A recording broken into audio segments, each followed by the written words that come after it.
Good morning. Hey guys. What's up? It's Debbie. Welcome to my channel. We are on the home stretch of the Michael Peterson trial, otherwise known as the staircase. We have an hour left of defense closing, and then an hour from Freda Black, and then an hour around, and then an hour of Hardin and jury instructions. If you guys want to watch them, we don't have to watch them. And then the verdict.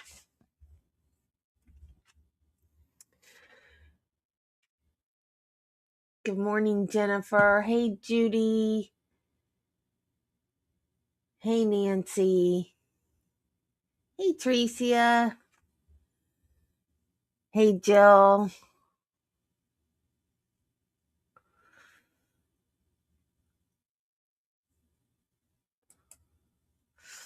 On 10/10/03, after one of the longest trials in North Carolina history, the jury found Peterson guilty of red rum. He was sentenced to life without parole.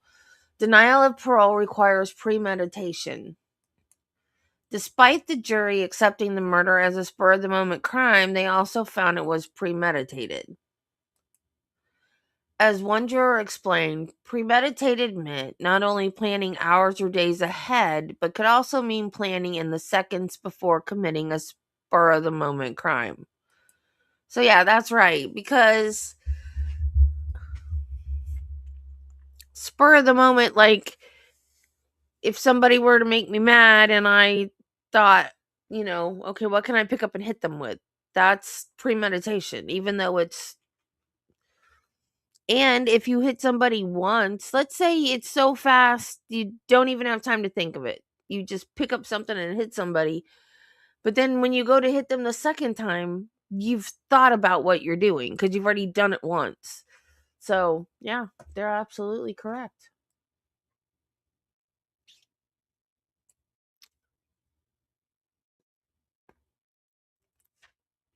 Hey, Nancy. Did I say hi to you? I don't know. Oh, I watched.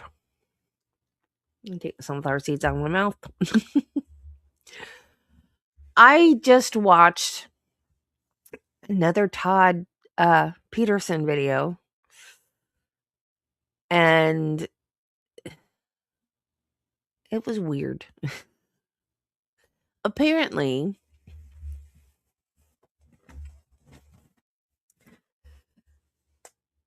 Liz Ratliff was Patricia Peterson's best friend. So, I remember everything in the trial about they wanted them to raise them so they could stay in Europe and have this cultural experience or whatever. Well, Todd says Liz was her best friend. She dies.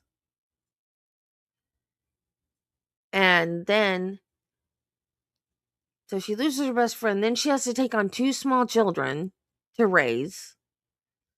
And then they moved them back to America. So you've got all this going on. Todd says that they fought all the time. And his mom's family didn't like his dad. So whenever she would go to visit their family, Michael never went with her. So they lived in the nicest neighborhood in Raleigh-Durham. And it was all these professional people, doctors, lawyers, Nortel employees, that the Research Triangle employees, like professional. And they all knew each other. They were all friends and they all ran in the same circles. And Kathleen's husband left her on Christmas Day. And he said that group of friends kind of withdrew from her because he's like, you know, when you don't want to be around people when they're going through crap. Only he didn't say crap. Anyway, but he said that his mom became a better friend to her during that time. Why draw away if you're really friends with somebody and they need your comfort and help during a bad time? But anyway, so they had become best friends. So one Thanksgiving, Patricia and the kids went to go have Thanksgiving with her family, and Michael stayed at home, and he had an affair with Kathleen. And Todd said that he effed her in his mother's bed. And when he decided to leave Patricia, Kathleen lived down the street. And he just packed up and moved down the street and moved in with Kathleen. So he said, like, he loves Kathleen. He said that Kathleen was a wonderful person and he loved her a lot. But that she did break up his family. And he also said he never, ever saw Kathleen and Michael fight at all. He said they had the best relationship of anybody that he's ever seen. They never, ever fought about anything. So, that was interesting because I didn't know that. Nancy, no, it wasn't. Behave yourself. You better be. But the video, I'll find the link if you guys want to watch it. It's like 8 minutes long, and it's kind of like the other one, only he's sitting down calmly talking to the camera, not pacing back and forth angry. Yes, you have to behave, Nancy. You have to.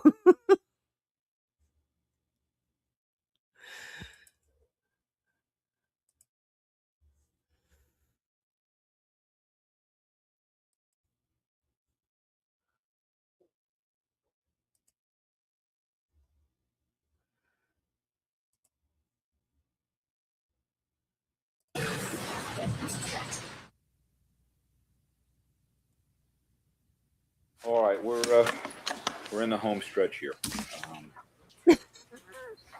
Reasonable doubt, 9. Good Lord, how many more, Rudolph? The state has relied on emotion, guess, and conjecture, not proof beyond a reasonable doubt.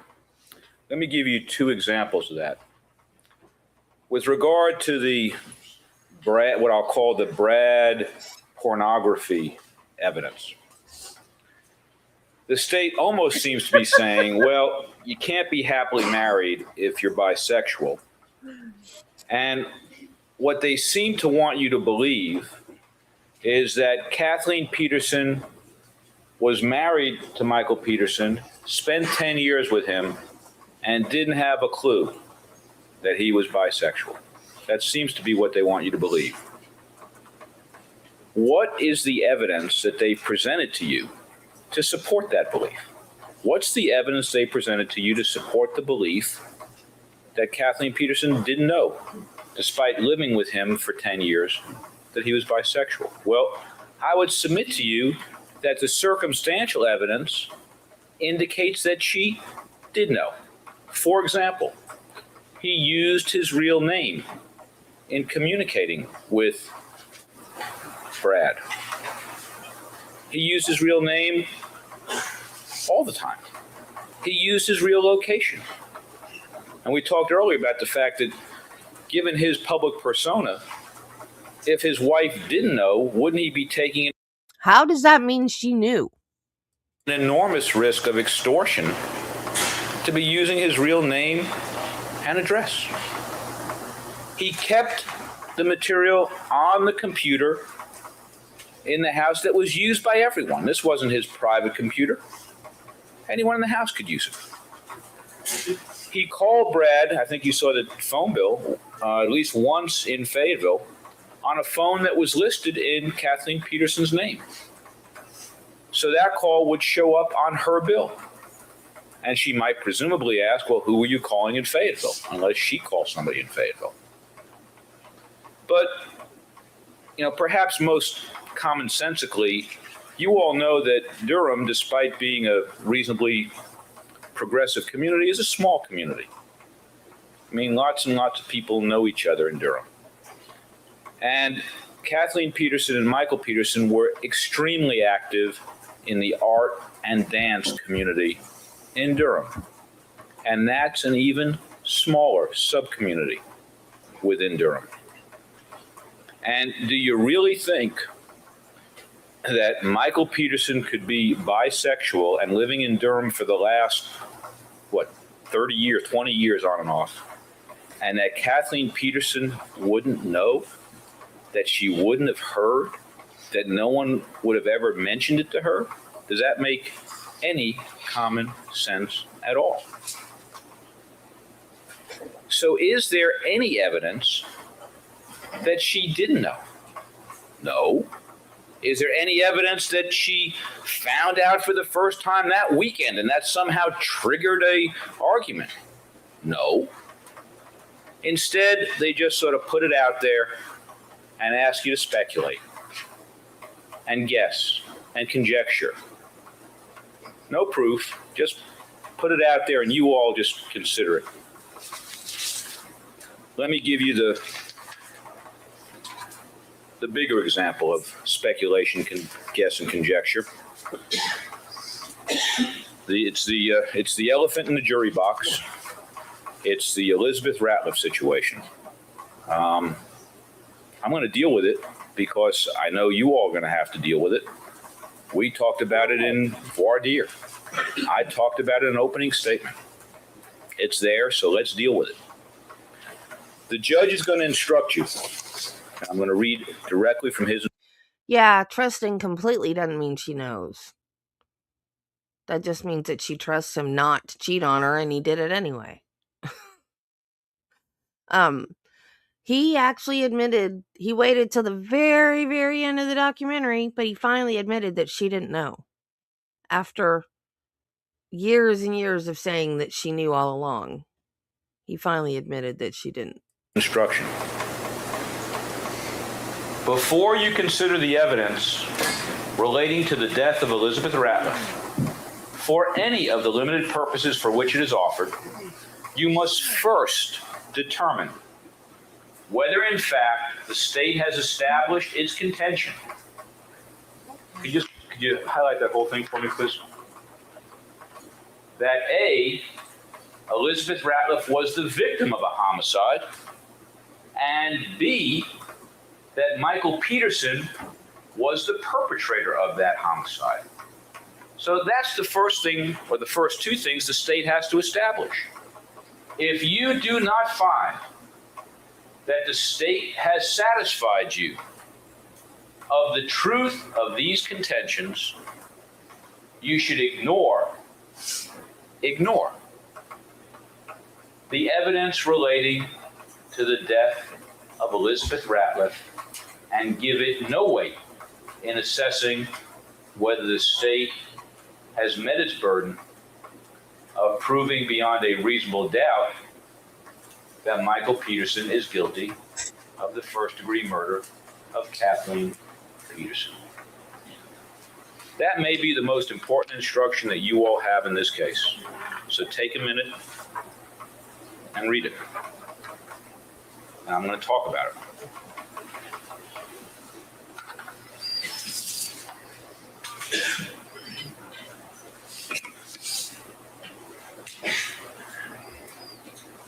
Although the state knew about the circumstances of Elizabeth Ratliff's death in Germany in December of 2001, when Margaret Ratliff, who testified, called Art Holland to tell him, they did not even attempt to exhume her body until April of 2003.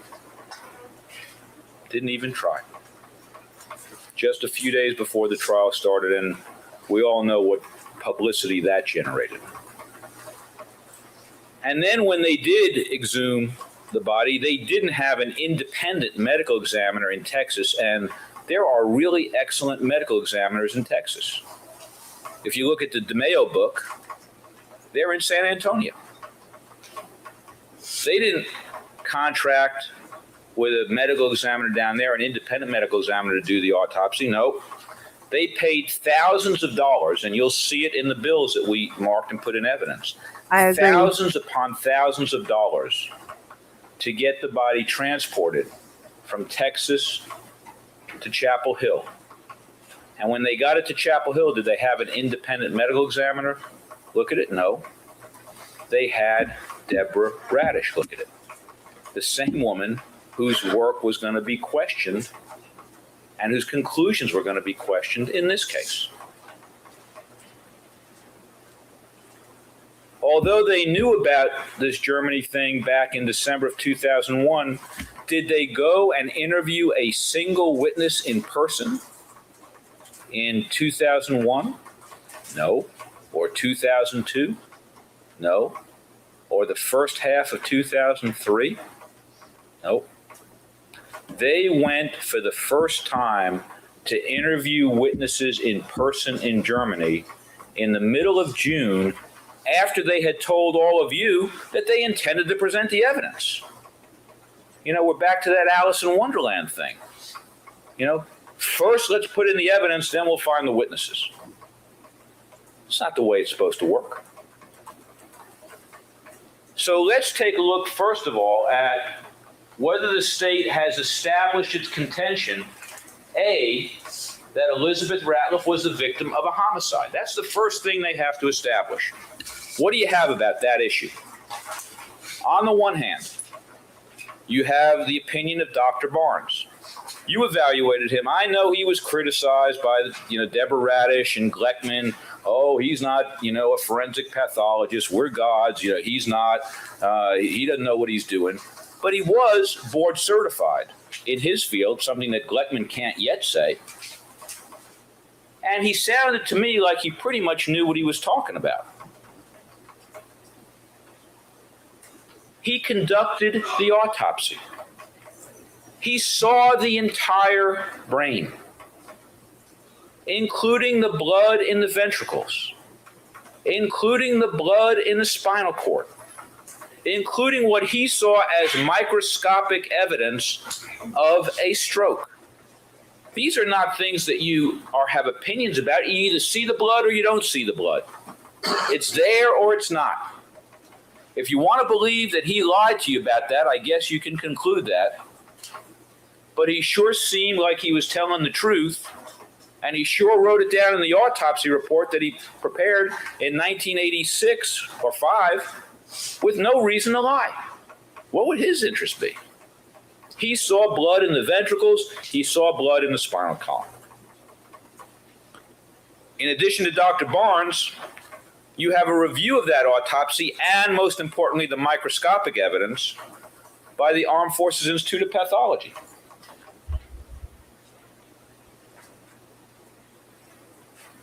Commander, Chief, Division of Forensic Pathology. So, we had all this criticism of Barnes. He's not a forensic pathologist. But guess what? One of the leading forensic pathology divisions in the world reviewed those microscopic slides. And I know that, one of the doctors in neuropathology said that more likely, or I can't exactly remember the words, but it was basically, I think it's not a malformation. I think it's an artifact. And Deborah Radish tried to come in here and say that meant he ruled out malformation. I'll let you look at the language there, and you all are amply able to determine whether or not he ruled it out or whether he just said, my opinion is more likely one than the other. I think he said most likely. But the bottom line is that after he said that, the forensic people looked at his report and did whatever else they wanted to do, and they concurred sudden unexpected death due to spontaneous intracranial hemorrhage.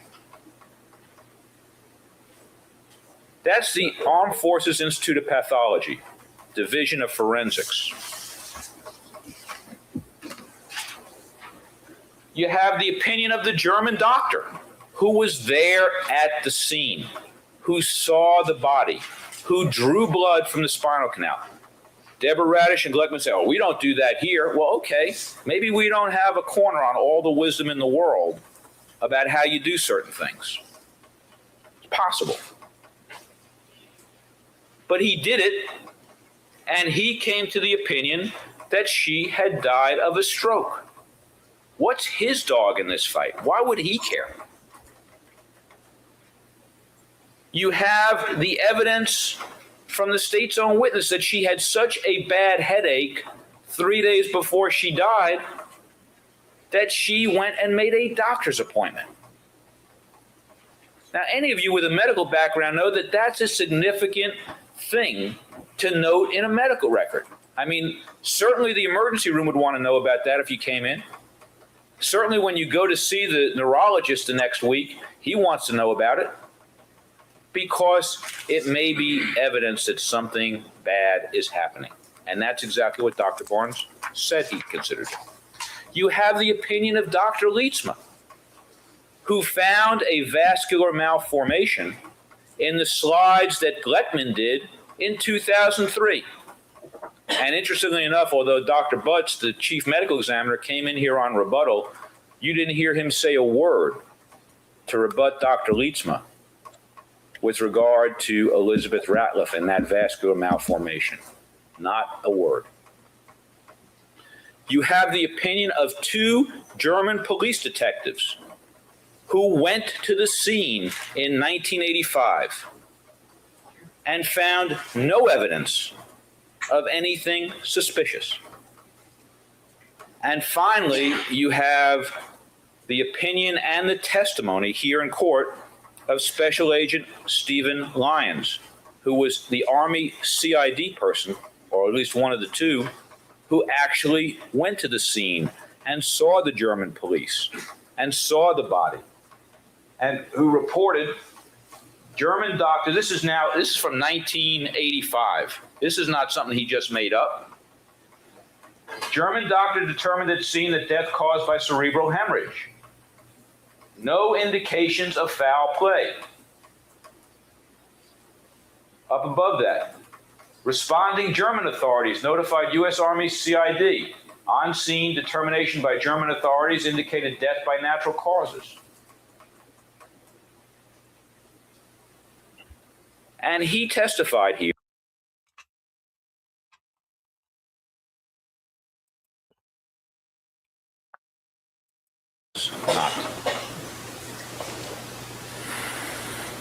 That's the evidence on the one hand about whether or not Elizabeth Ratliff died of natural causes. What's the evidence on the other hand? Well, we have the 18-year-old memories of friends who were admittedly traumatized by this whole experience, some of whom remembered Elizabeth Ratliff's home being much larger than it actually turned out to be, and that's a phenomenon that probably all of us have had. You know, you go back to a childhood home, and all the houses that you thought were huge are really sort of small. You know, in the room that you remember being really large that you slept in, that's pretty tiny. That's what our memory does to us. We expand things. And each of these witnesses who came in here and talked about all the blood that somehow or another Special Agent Lyons missed, they didn't just have the phenomenon of that expanded memory. They were allowed, encouraged, I would say, by going to dinners, to talk with each other. And I submit to you that their memories were tainted by what other people said. And the best example of that, a dramatic example of that, is Barbara Magnino and the cat picture.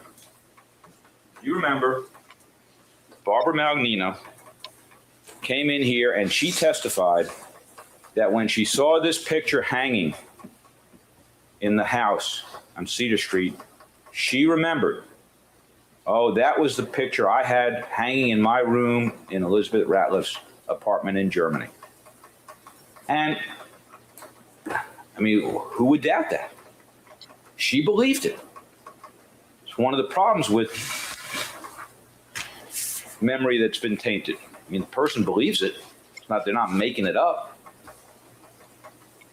And then, lo and behold, you look at the copyright date, and it's 1997. Couldn't have been hanging in Germany in 1985. But even more than that, Candace Zamperini had told the police that this picture, this very one, had been hung by Kathleen in 2001 when she redid that stairway. And because of tunnel vision, that was simply ignored. It was better to present evidence that somehow Michael Peterson had ended up with another piece of something from Elizabeth Ratliff's house. And that's the danger of tunnel vision. And it's the danger of refreshed memories. And indeed, if you look at the Christmas video that we put in evidence, you know, with the blowpokes and Margaret saying, hey, it's Christmas 1999, you'll see that the picture at the bottom of the stairway isn't this picture. It's a different picture. So we have those women and men whose memories, I think, are subject to question versus Lyons with a contemporaneous report. And then we have Barnes and the AFIP on the one hand, and we have Radish and Gleckman on the other. But there were some problems with what Radish and Gleckman had to work with. They only had half of the brain material to look at. We don't know what happened to the rest. They didn't have the slide that was seen by the Armed Forces Institute of Pathology. They either didn't bother to get it or it wasn't available.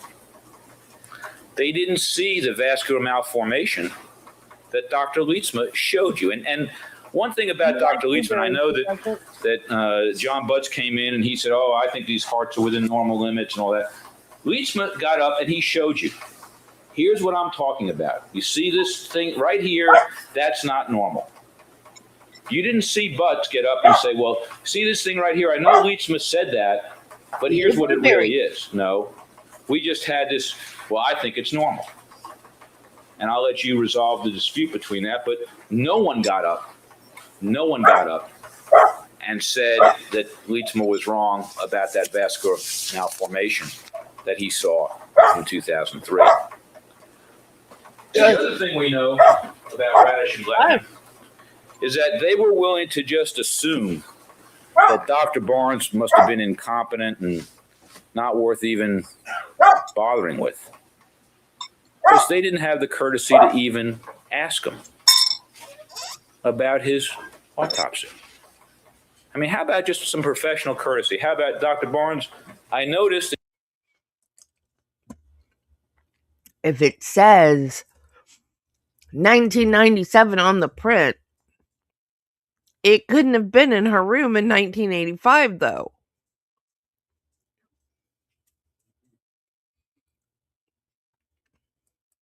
What leprechaun?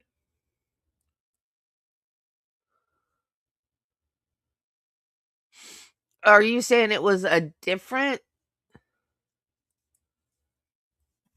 It was the same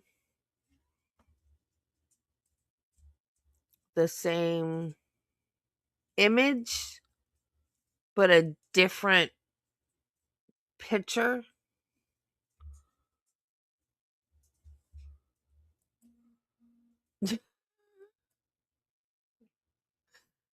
Why?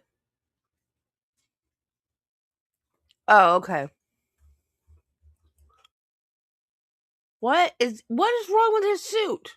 Why is it leprechaun? I don't know. You guys are freaking me out with your leprechaun stuff. You said there was blood in all the ventricles. We didn't see any. You know, what do you think that's about?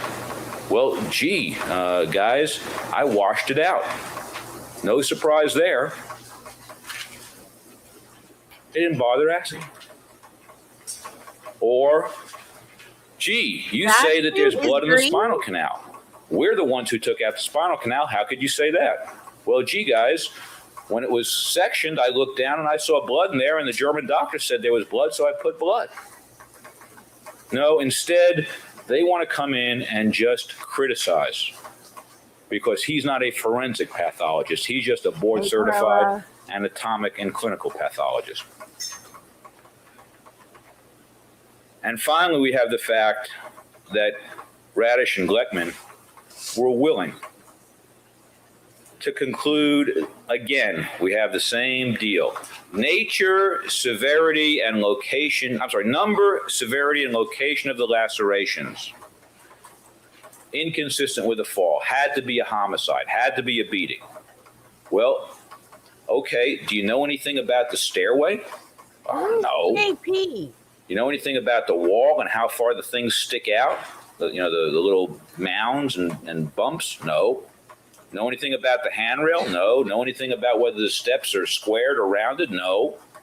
No, I'll just come in and say it couldn't have been a fall in this stairway. I don't need to see it. I don't need to look at it. I'll just say it. That's the evidence on either side of the first issue. Can we put that back up? You mean Michael Peterson? Okay. The first issue, whether Elizabeth Ratliff was the victim of a homicide.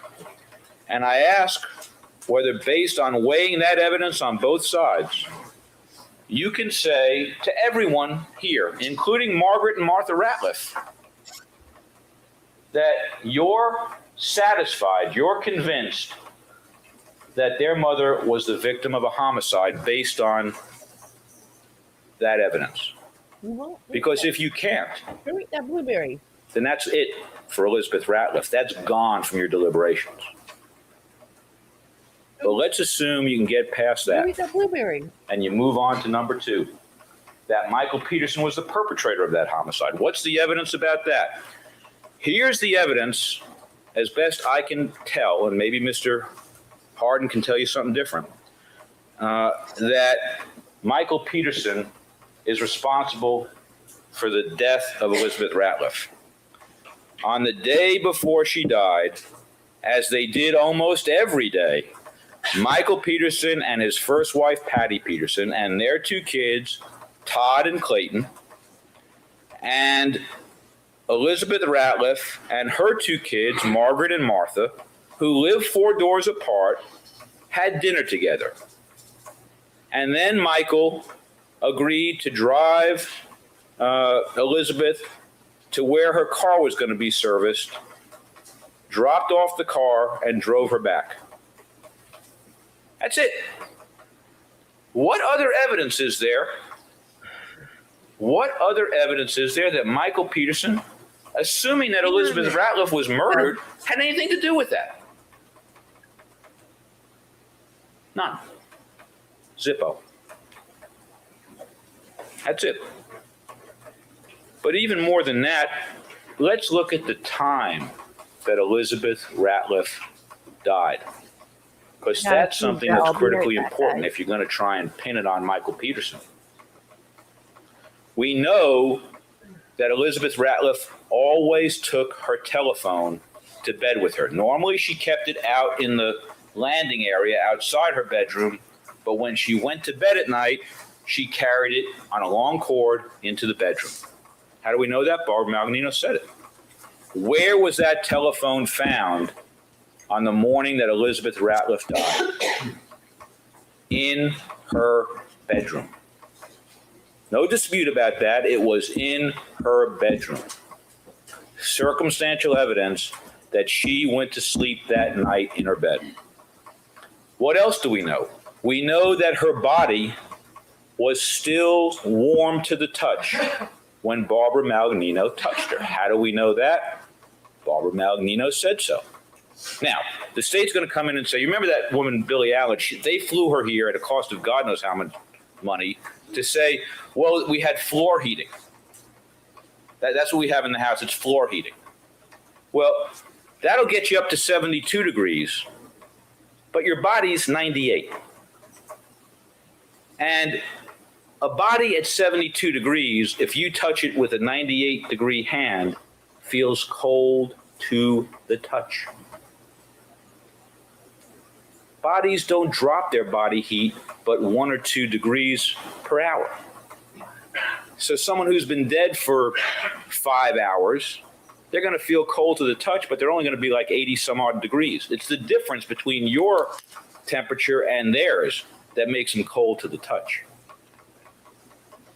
But even more importantly than that, the kicker is there was no rigor mortis. None. They took the body off the steps. There was no stiffness.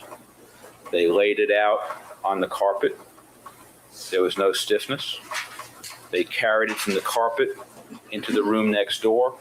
There was no stiffness. And any medical examiner will tell you there are variations. It depends on, whether the person was having activity before they died or not, and what the temperature is in the house, and that stuff. But ballpark, it takes 12 hours for rigor to get set. This is just a piece of bread. It stays set for another 12 hours. It dissipates over the final 12 hours. And rigor happens, and then they go out of rigor. So if they've been dead a long time, they don't have to be stiff. If Elizabeth Ratliff had died the night before, she would have had rigor. She would have been in rigor, and she wasn't. And so all of the evidence, as a matter of fact, she would have been close to full rigor by 11, 12 o'clock that next morning. So what we know from all that evidence is that Elizabeth Ratliff died in the morning hours, close to the time that Barbara Malagnino found her. And where was Michael Peterson at that time? Undisputed evidence. He was at home with Patty Peterson, his first wife, asleep when Barbara Malagnino knocked on the door and said, come quick, something's happened to Liz. But let me go beyond that, and let's talk about motive again. What is the alleged motive? Why would Michael Peterson have murdered Elizabeth Ratliff? What reason did the state even suggest? What did he get out of that? Raising her 2 children for the past 17 years? Her tapestry that hangs in his stairway that the girls see and live with? The cat picture? The military benefits? Some of you have been in the military. You think the military benefits cover the cost of raising a child? You think that's a net gain? And when they did their DNA test just a few months ago, while this trial was going on, to try to find a motive. That's what that was about. Let's see if we could find a motive. If Michael Peterson is the biological father, then we can sort of say that maybe there was something going on, and Elizabeth was going to spill the beans. But unfortunately for the state, and very fortunately for Margaret Ratliff, what they found out was the exact opposite. Michael Peterson raised Margaret and Martha, the 2 young women who have been sitting there day in and day out during this trial. He raised them not because he was their secret biological father, Mr. Harden. No. He raised them because he made a solemn promise to their mother to do that.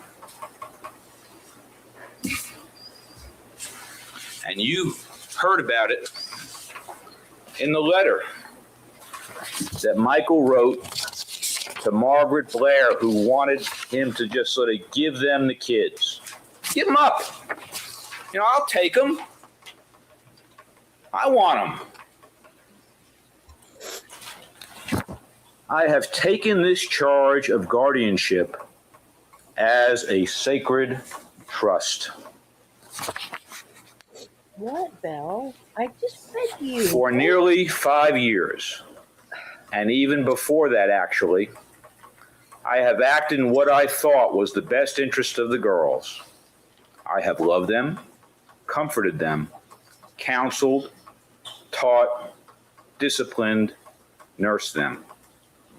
I have taken them to the hospital, the dentist, been to plays, recitals, PTA, sat on the school board, and overseen all aspects of their lives. I've read them stories, told them jokes, listened to their trials and sorrows and happinesses. They are my children. They call me Dad. I think it would be egregiously harmful if they thought that their dad, the sole link in their lives, would give them up, that they were a commodity that could be given to someone else, adopted, passed on. They need continuity. They absolutely need me. Others may serve many functions. You and Connie are their aunts. Tommy and David are their uncles. Martha and your mother as their grandmothers. Marikit as their close friend. But they need the guarantee of someone else, girder or anchor, and that is my function. They have a special bond with you. I understand this, and I will foster it. You are an integral part of their lives, but I cannot give them up. They need the stability and love that I can give them. It is to me a matter of duty and honor, and love too. I have acted as best I can in their interests always. I shall continue to do so, always. I have done this without fail or hesitation for all these years, and I will continue to do so.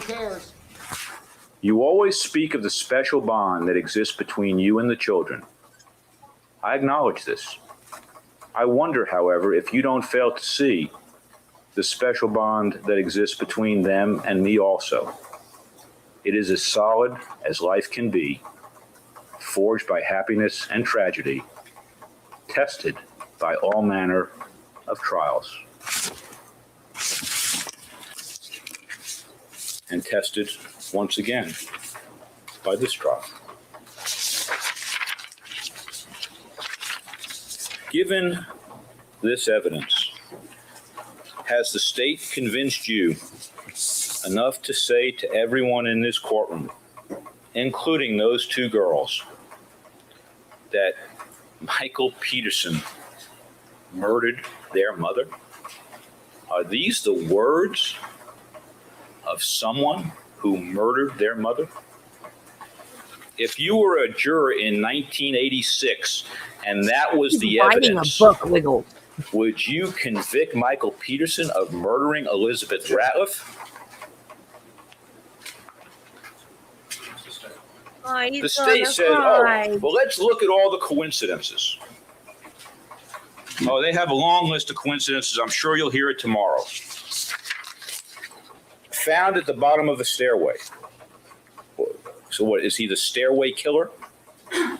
The serial stairway killer?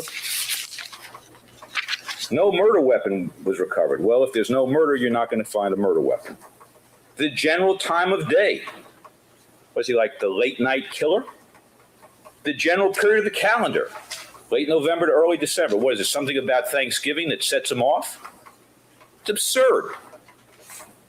Females in their 40s. Okay, but he was at one time 43, the other time he's almost 60.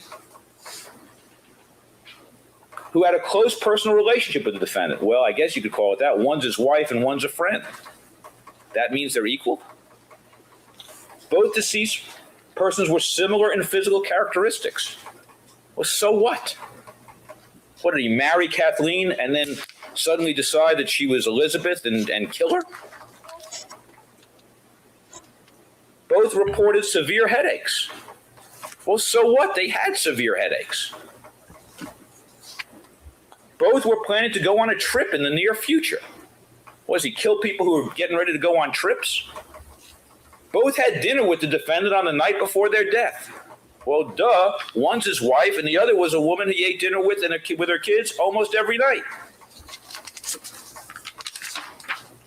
He was present on the scene when the authorities arrive.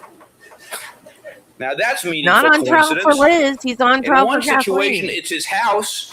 In the other situation, the housekeeper went and got him and brought him there. That's pretty damning. The defendant is in charge of the remains, effects, and household after each death. Well, one's his wife, and the other is a person who he agreed to serve as an executor for. I don't know. The defendant received money or other items of value after each death.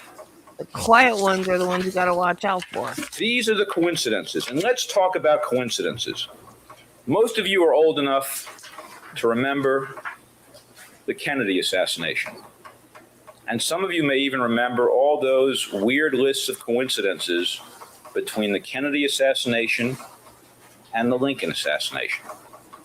Meaningless coincidences. Oh, please don't go through the whole list of Lincoln the and Kennedy. coincidences. Oh, Lincoln elected 1846, Kennedy elected Congress 1946. thank I you, believe Art. any of this was introduced in the trial. No, sir. I think it's common knowledge and evidence that the jury can consider just from their own knowledge. I'm not sure if they know when the president was elected. God, no. President Lincoln. Well, I think Everybody most people know knows from their this. history books that he was elected in 1860, Yeah. right at the Oh, start for of the Civil War. crying out loud. I'm worried about it not having been introduced in the course of the trial. Well, I understand that, but what I'm trying to do is argue meaningless coincidences in real life. Well, let's see what you got here before we do that. You take the jury to the deliberation room. I have never seen this happen in a trial.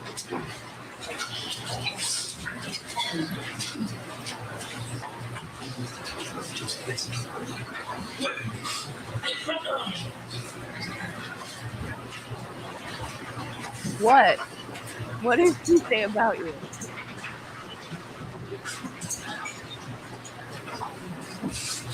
Oh, you gotta watch the quiet one?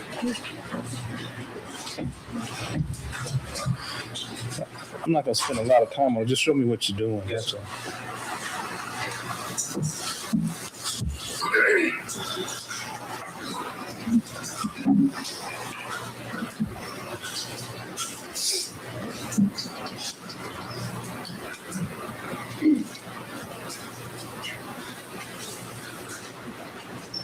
It's just a demonstrative about coincidences. It doesn't need to be evidence that was admitted in the trial. But I still object. But if he hadn't objected, it would have gone faster. I objected because of time. That's it. Well, some of that stuff you have up there is not common knowledge, but I'm not going to stop you at this time. Mr. Harden got a whole day to deal with it, so over. This is one of the more peculiar things in history, all these coincidences between Kennedy and Lincoln.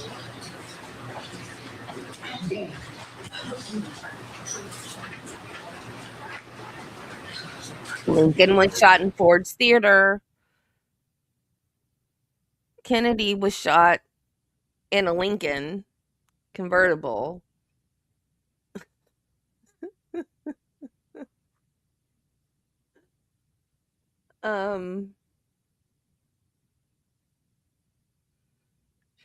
What was all the? There's a bunch. Jury, Mr. Rudolph has told me in your absence that he may run over about 10 minutes to about 3:10. Is that going to cause anyone a great problem as far as getting where you have to go? If it is, let me know. If it's not, we're going to go ahead and go. If you got a problem, raise your hand. I don't see hands. Go ahead, counsel. Thank you.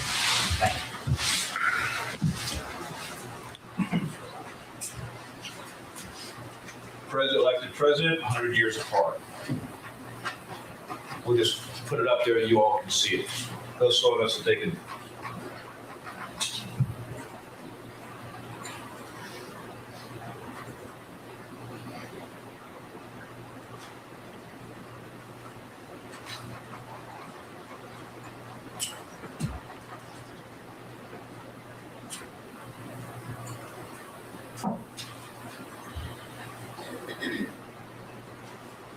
And that one, by the way, they each also had 7 letters in their name. You may remember that back now.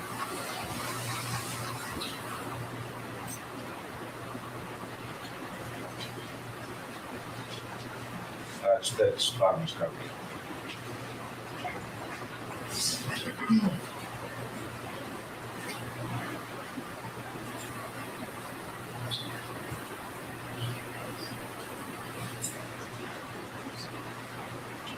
Meaningless coincidences. A long, long list put together by people at the time. Some people attach significance to it. There was And none. some people are They were stupid. meaningless coincidences. And that is exactly what you have with regard to Elizabeth Ratliff.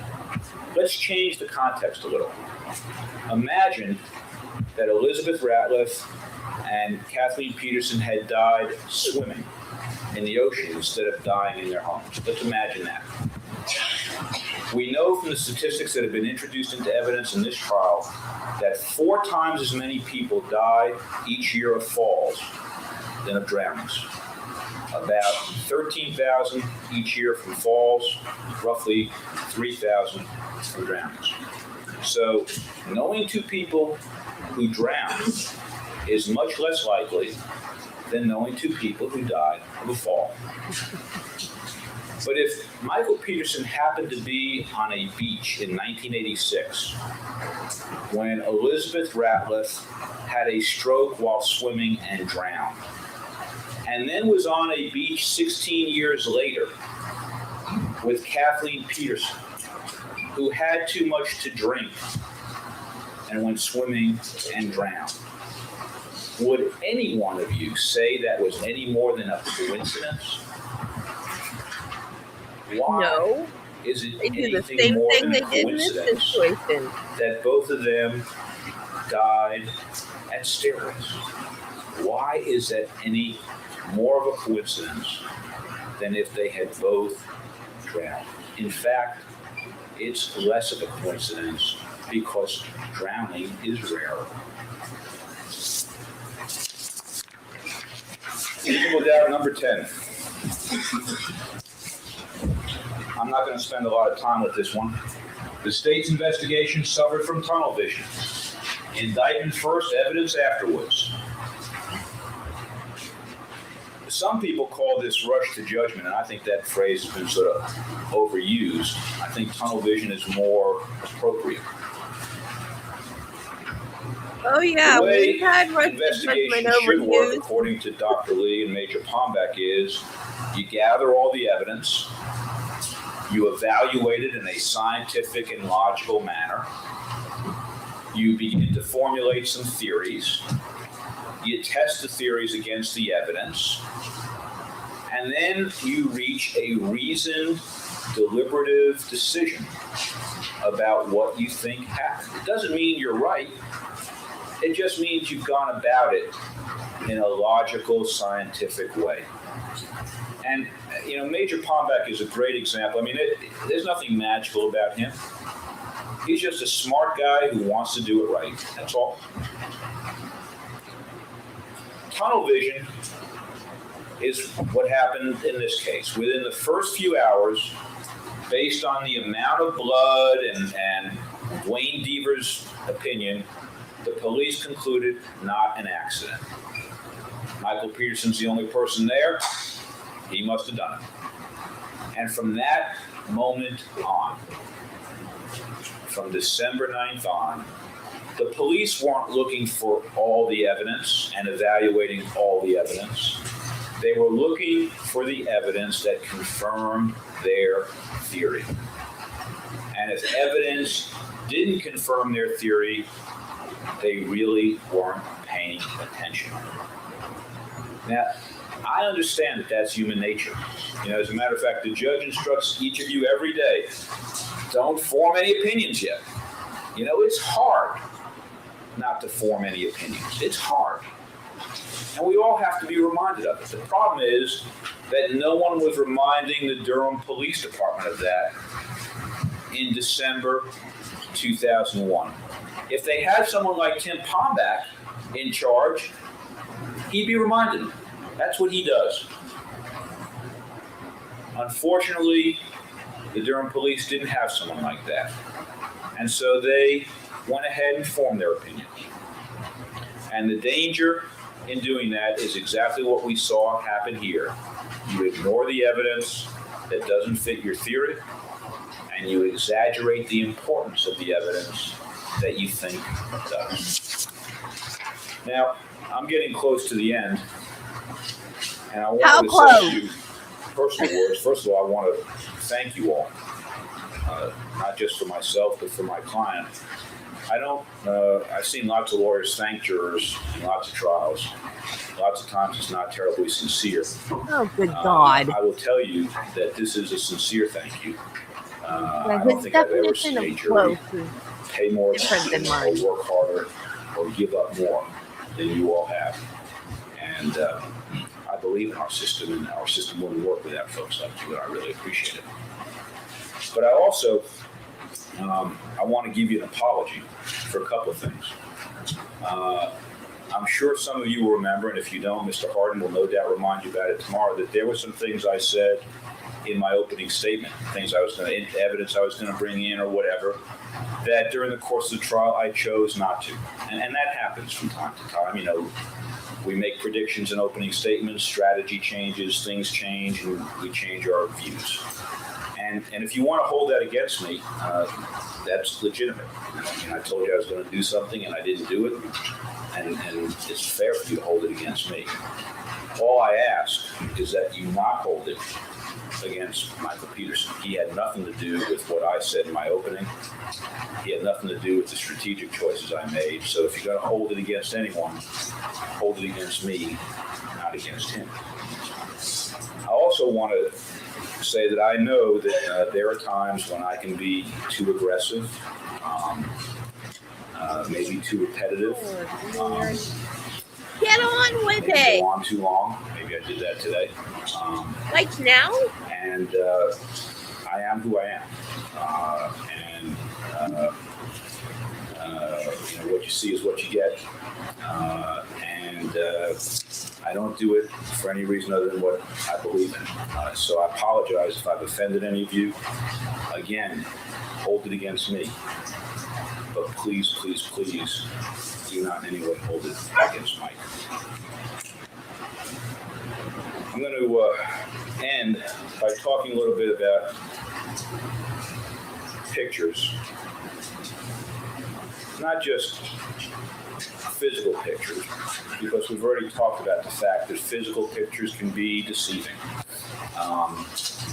And they can have dramatic effect. I read to you all in opening statement from a book on the effect of pictures by Susan Sontag, and how pictures can create images that just stay in your mind. It doesn't mean it's the truth. It just is powerful. And I hope you all will keep that admonition in mind as you go back and look at the pictures here and realize that, at least I hope some of you will realize that when you got to the scene, what you saw there was really pretty different than what you saw in the pictures in terms of perspective and size and stuff like that. And that's why we asked to have a jury. But I also want to talk about pictures in terms of images that are projected. The state, in its effort to establish a motive here, made Kathleen Peterson almost into sort of a stereotype. The unhappy career woman who is complaining about her termites and her bats and her job at Nortel, and who's focused on money and Paris apartments, and I think it's unfortunate because I don't think that's the Kathleen Peterson that anyone who knew her here in Durham really knew. It's certainly not the Kathleen Peterson that Michael Peterson fell in love with and married. And of course, we have the image painted by the state of Michael Peterson, sitting in his house. We'll probably hear this tomorrow. He's sitting in his house while his poor wife is working, and he's soliciting, Brad over the internet. Well, Michael Peterson was involved in lots and lots of things. You all know that he wrote columns. He was very involved in local politics. He was writing novels. And the house that he was living in was not a house that Kathleen Peterson bought. It was a house that he bought with his earnings at a time when Kathleen was earning very little. He didn't marry Kathleen Peterson for her money. She was making like $30,000 a year when he met her. He had just sold a book for $600,000. She wasn't going to make in 20 years what he had made off that book. That wasn't what this was about for Michael Peterson. So I ask that you not get sort of sucked into these images that are created that really don't have a lot to do with the reality of these people's lives. I know that Ms. Zamperini and Ms. Campbell and Caitlin Atwater have suffered an enormous loss. We all know that. But I don't want to lose sight of the fact here that they're not the only folks who have suffered an enormous loss. Kathleen Peterson treated Margaret and Martha as daughters. All the way. Even Stephen equal. And they suffered the same sense of loss that Caitlin did. And yes, Candace and Laurie lost a sister, but Michael Peterson lost his wife, his soulmate. And Todd and Clayton lost the woman that they considered to be his second mom. So there's plenty of loss to go around here. Plenty of loss to go around. Now,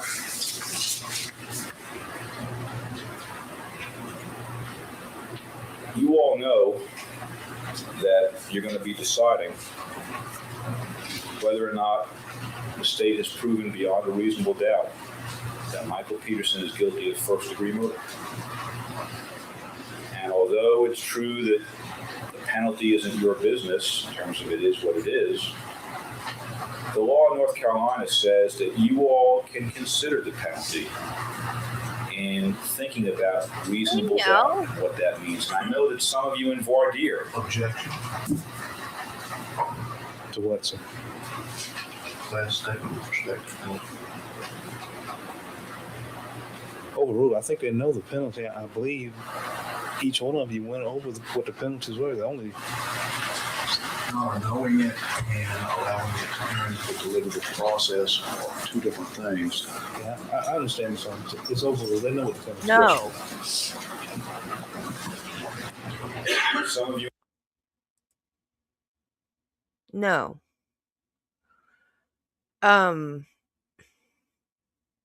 Michael and Patty were in George and Elizabeth Ratliff's will that if anything happened to the both of them, they would take the kids. So she died. Patty and Michael adopted the girls, and then Michael had an affair with Kathleen, and he divorced Patty, and all the kids went to live with him and Kathleen for some reason, which I still am not clear on why that happened.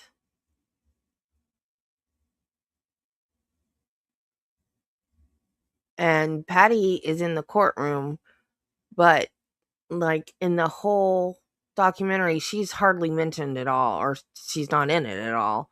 But I found another Todd Peterson video that tells all about how Michael Peterson and Kathleen got together, which we can watch after the trial because we're almost done with the trial.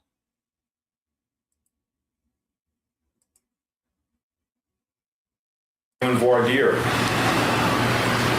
expressed a common sense view that, hey, if the penalty is up here, then I'm going to take reasonable doubt. I'm going to look at reasonable doubt seriously. And it should be looked at seriously in every case, but particularly where the case is high. And in a circumstantial case, the North Carolina Supreme Court has talked about what reasonable doubt is in a circumstantial case. And what they say is, in our opinion, the language that a conviction cannot be based upon this type of evidence, that is circumstantial evidence, unless the circumstances point to guilt and exclude to a moral certainty,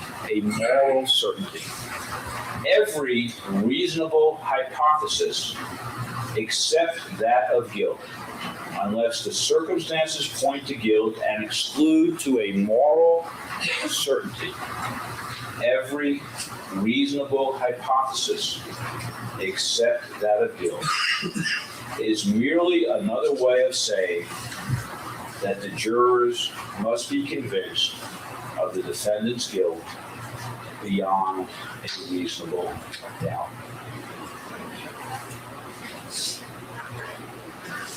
Has the state excluded to a moral certainty every reasonable hypothesis except that Michael Peterson, beyond a reasonable doubt, beat Kathleen Peterson to death with a blowpoke in that stairway?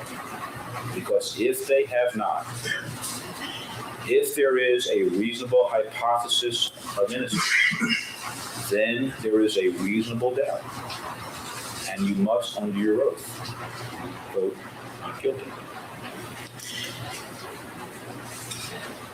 The decision that you're about to make about the fate of another human being is as serious and solemn a decision as we ask any citizen, any person in our country to make. No joking about that. The effect of that decision is almost overwhelming. You'll deliberate next week, and it'll be intense, and you'll reach a decision, and you'll announce it in open court, and then each of you will get back to your lives.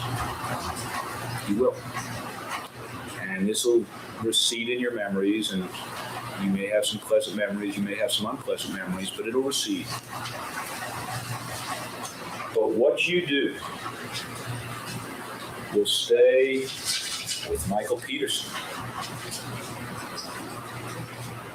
Margaret and Martha, and Todd and Clayton and Jack, his brother, and Bill, and everyone else associated with Michael for the rest of their lives.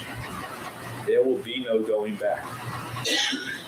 If you have a reasonable doubt, if every alternative hypothesis has not been eliminated, now's the time to vote not guilty. You can't vote guilty and then a week from now say, oh, maybe I really did have a reasonable doubt. That's too late. The words you speak when you reach your verdict will be the most important words that Michael Peterson and his family will ever ever hear in their lives.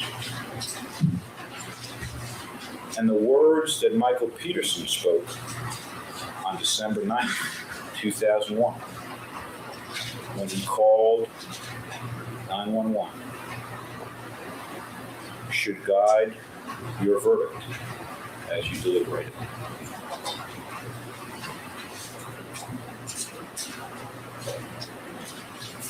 On 911, emergency.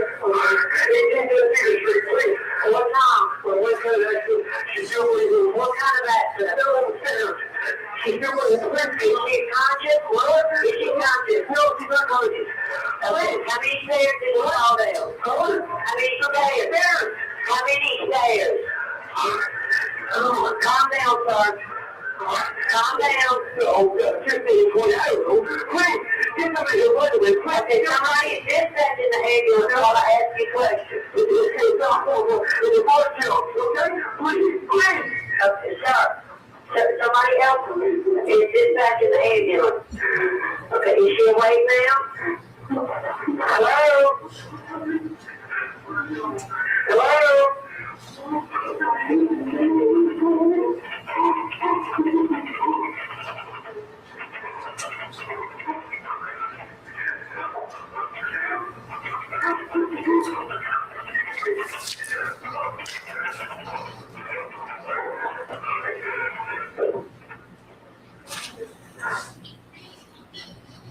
We ask you, after considering all the evidence in this case, to return a verdict that will speak the truth, a verdict of not guilty of first-degree murder.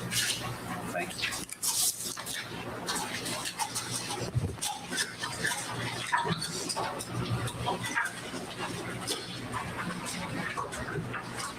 Oh, leprechaun stew. Got it. That's high level. All right, members of the jury, we'll take our afternoon recess. Recall the instructions I've given you throughout the course of this trial. Keep an open mind. Don't talk about the case, even among yourselves at this point. It's still not time for deliberations at this point. Stay clear of the parties involved in this case. Don't watch television about the case. Don't read newspapers or other magazines about the case. Don't do any independent research. Now, as you know, you probably will begin your deliberations on Monday. I think we have an election on Tuesday, as you might also know, in North Carolina, that's not a state holiday. So I'm sure you probably do know that several years ago, we've changed our election procedure so that you can vote early at certain schools or at certain election posts. I believe you can go late, what I would call late, considering what we've done in this case. Today, probably to 5 o'clock, and probably Friday to 5 o'clock. I think you can go Saturday, but it may close at 1 o'clock. So those of you who are thinking about voting early, you might just want to call the Board of Elections or call someone who would know in your precinct to get that information. Other than that, 9:30 tomorrow, you'll hear the final arguments by the lawyers representing the state of North Carolina. We'll see you then.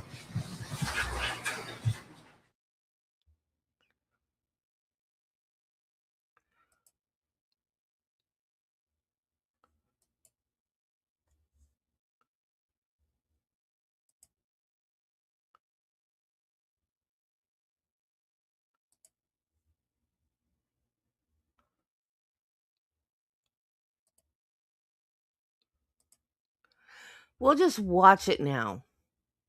It's only 8 minutes long. And there's some bad language in it, but so sorry about that. But this is because this way he explains the whole timeline.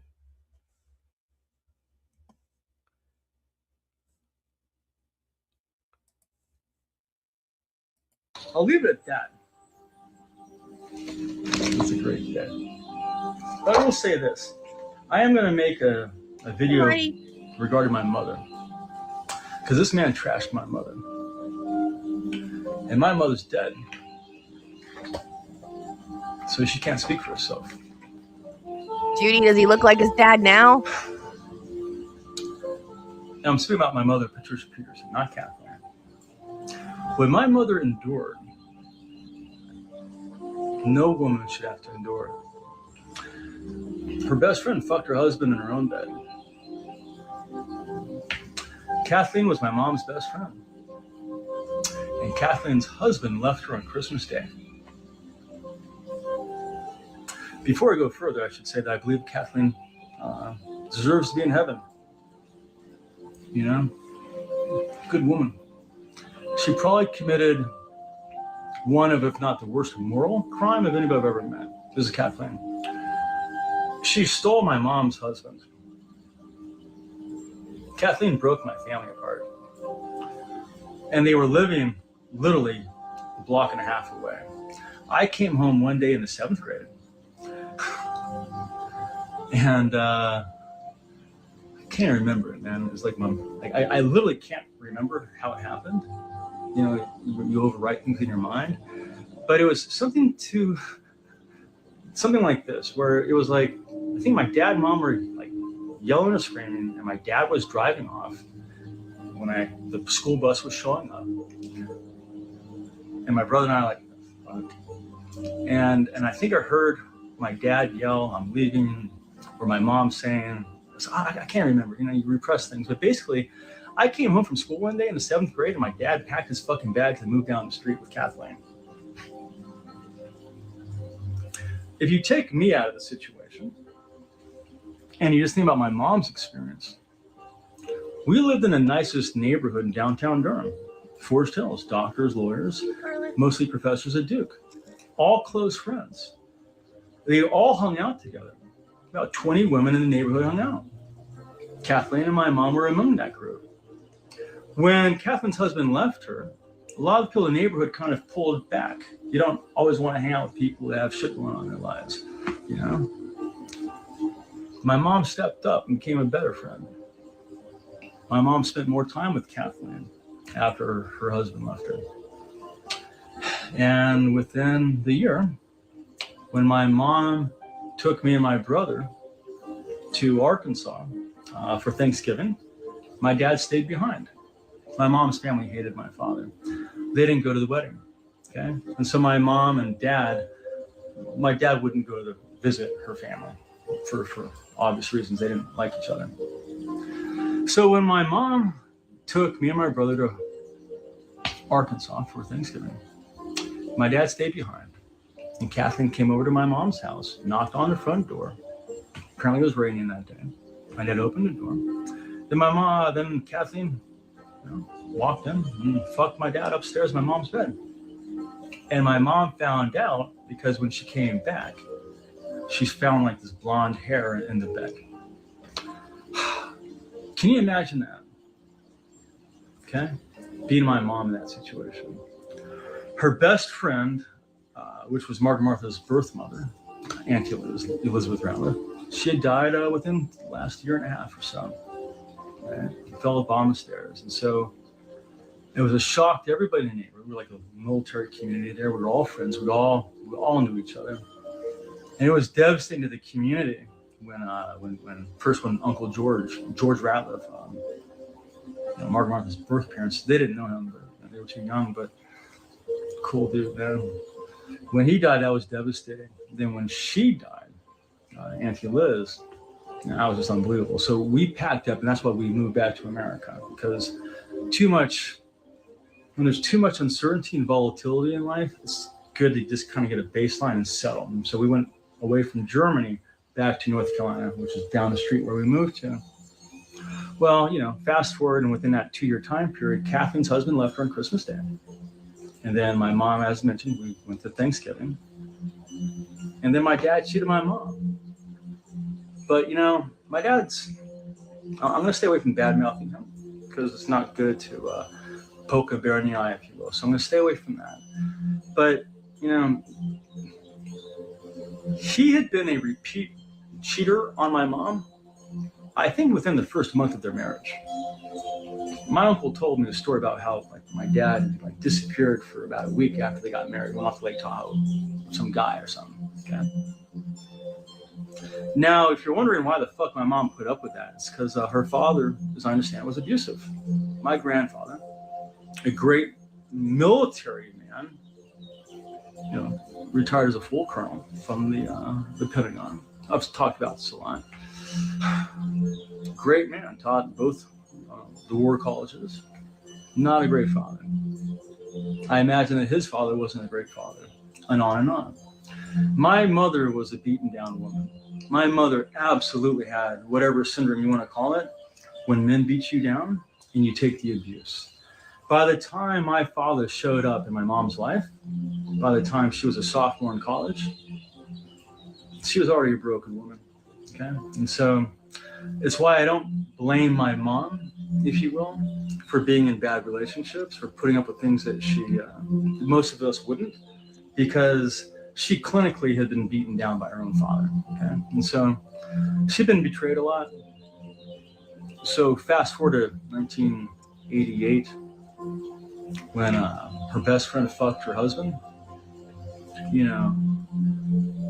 The fact that my mom kept it together and didn't commit suicide is amazing. I am now older than my mom was when she went through that. Several years older. I couldn't imagine a woman younger than me losing her best friend, Auntie Liz, dying the way she did. It was fucking brain hemorrhage, guys. It's a brain hemorrhage, guys.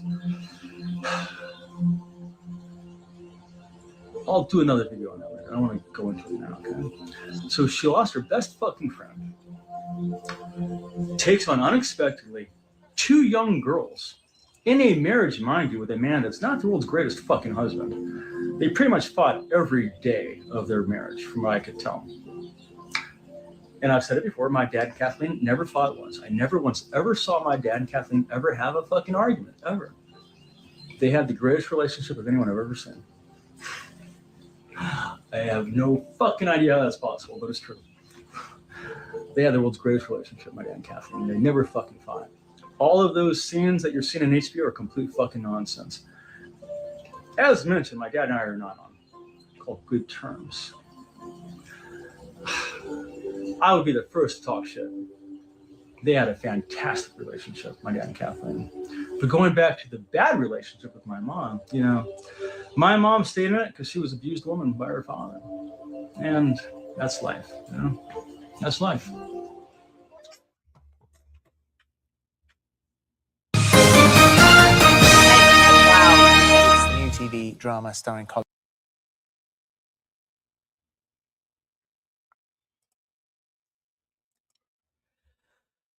So, there you go. That's a timeline. Because I was confused because the girls lived with him and Kathleen, and they called her mom.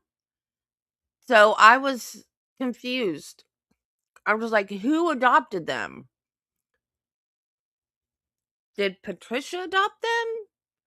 And if so, why are they not with her? Why are they staying at their dad's house? So I got the timeline traded out in my head, and then I saw this, and I was like, okay, well, this is crystal clear what the timeline is, because it was an affair. The reason they got together. So, and plus, Todd's nice to look at. He is starting to look more like his dad, though, as he gets older. He still has those piercing blue eyes, though.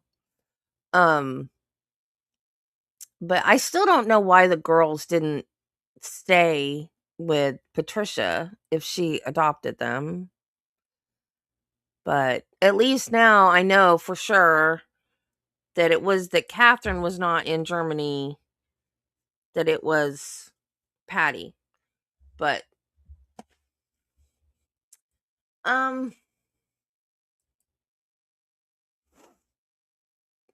Todd said because she was a beaten down woman and she just stayed.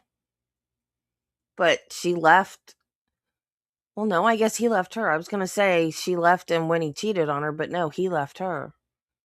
So I mean, I guess there are just women that they feel stuck and they can't leave, and so they stay. And she had now 4 kids, like 2 of her own, and then 2 all at once to take care of, and then had to deal with him and his shenanigans. That's hard. Hey, Nichelle. Oh, go back. There, I just got done playing another Todd Peterson video. Go back and watch it. That's what we're talking about.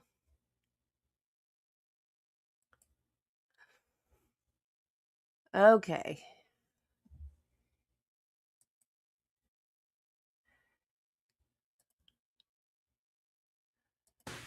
Say these types of words to each other. I, Michael, do take thee, Kathleen, to be my lawfully wedded wife, to live together in marriage.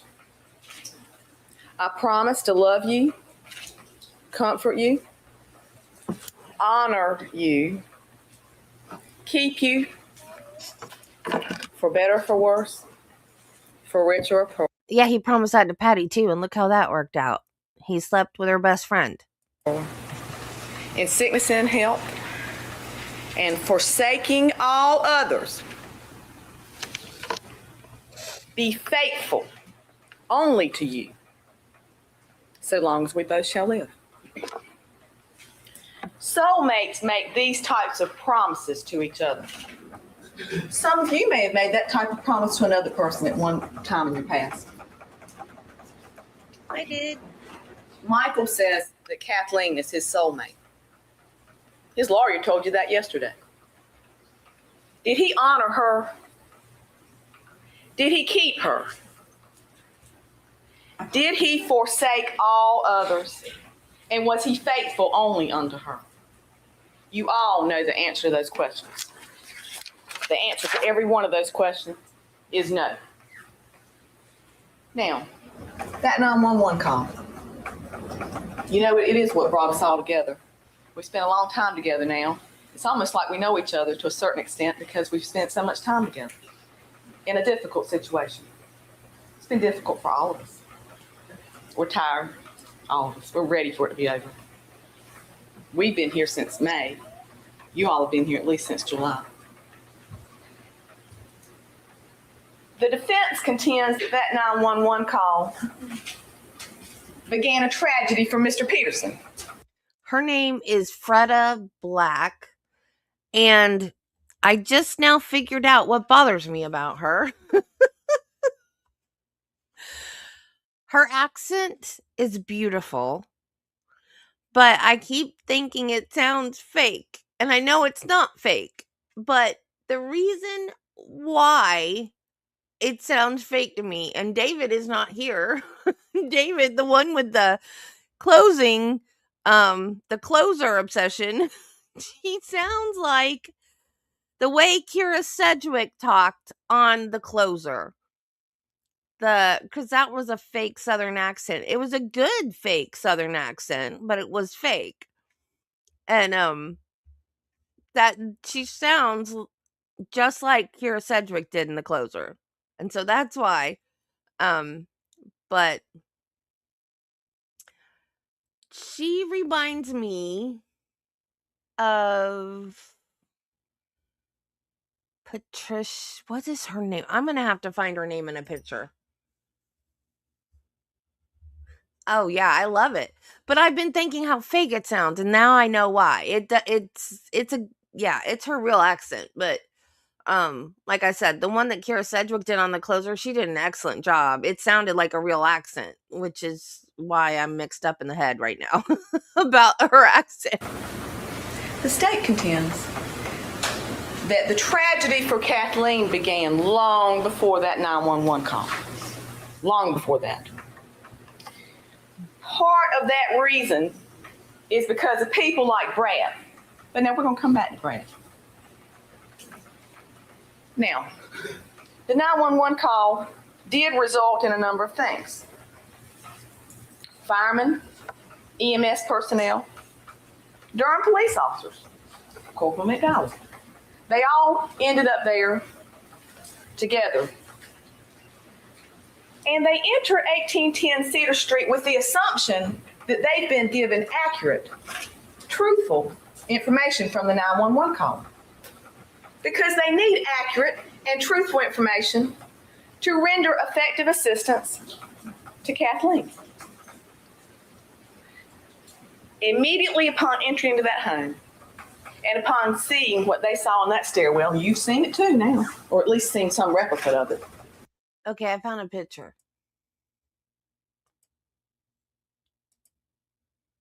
That's who she reminds me of. And she was on an episode, well, she's been on several episodes of SVU, but on SVU, she has a Southern accent like that. So, that's who she reminds me of.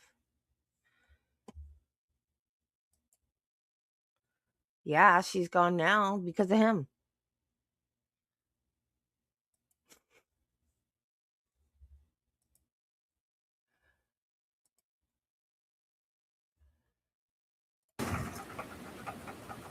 Flags start going up. It's been a long time since you've heard their testimony, but I contend to you that all of them, all of the EMS workers, all of the firemen, and every officer that was first on the scene told you that something just didn't add up. Something wasn't right. There was too much blood to be a fall. The blood was too high on the walls for it to be a fall. The blood was dry. That was suspicious because, as you know, and Corporal McDowell told us about this very clearly, she heard that call come out on her radio where at first Mr. Peterson told the 911 personnel that she was breathing. Within moments, he's talking to him again, and he's saying that she's not breathing. So when the personnel walk into the home, the firemen, the EMS personnel, the police officers, it's like, this doesn't add up. There was a reason it didn't add up. So they go into the home. You know what they saw. You've seen it a gazillion times. And then what happened? Well, what did they have to contend with? Well, first of all, they're having to deal with Mr. Peterson. He's acting hysterical. They're trying to get basic information from him. You saw that EMS, I believe you saw it, or you surely can see it.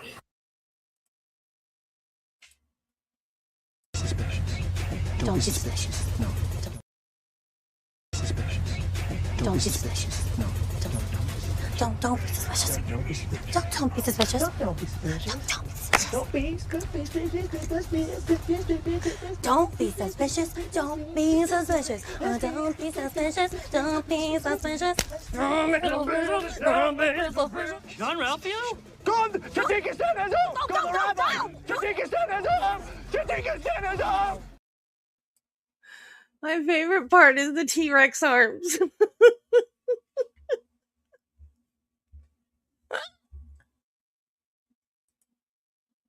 The ambulance report, most of it's blank on the front because Mr. Peterson wouldn't even give them any information they needed to know. Yay! Hey, so they Marty. got that to contend with. Well, then there's Todd. He's the one with the attitude. He's belligerent. He won't follow simple instructions to be quiet. He won't stay in one place. You heard Jim McVeigh and McCallum tell you they had to keep calling Sergeant Wilkins in. Todd wouldn't be quiet.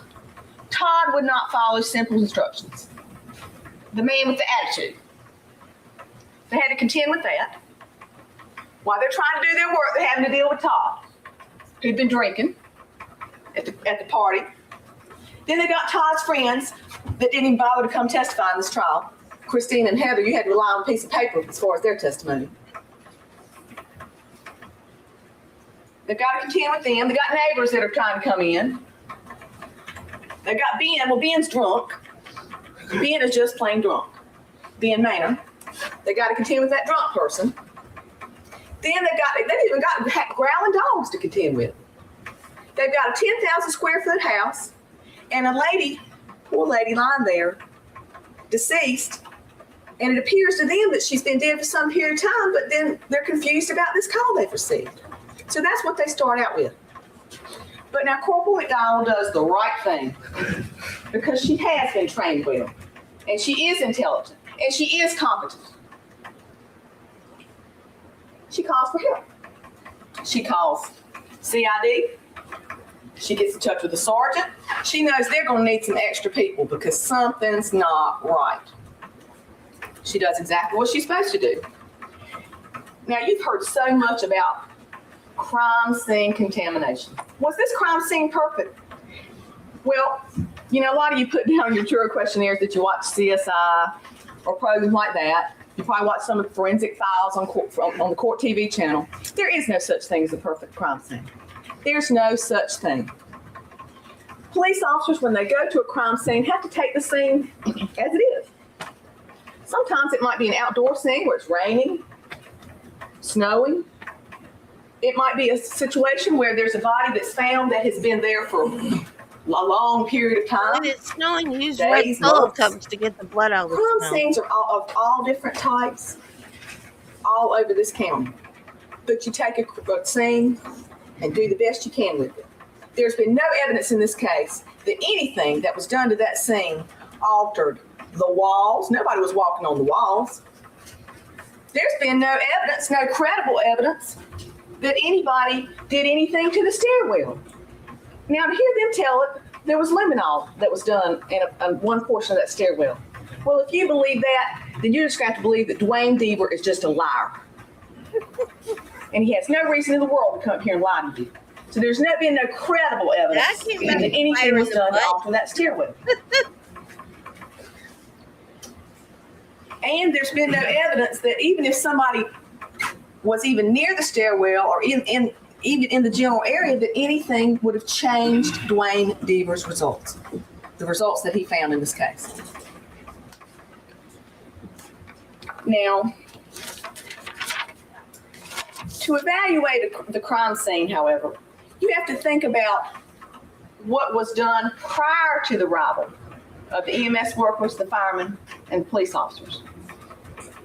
Well, nothing was really done to refute the testimony of Dr. Bolden. I argue to you he's one of the most important witnesses that you heard from in this case.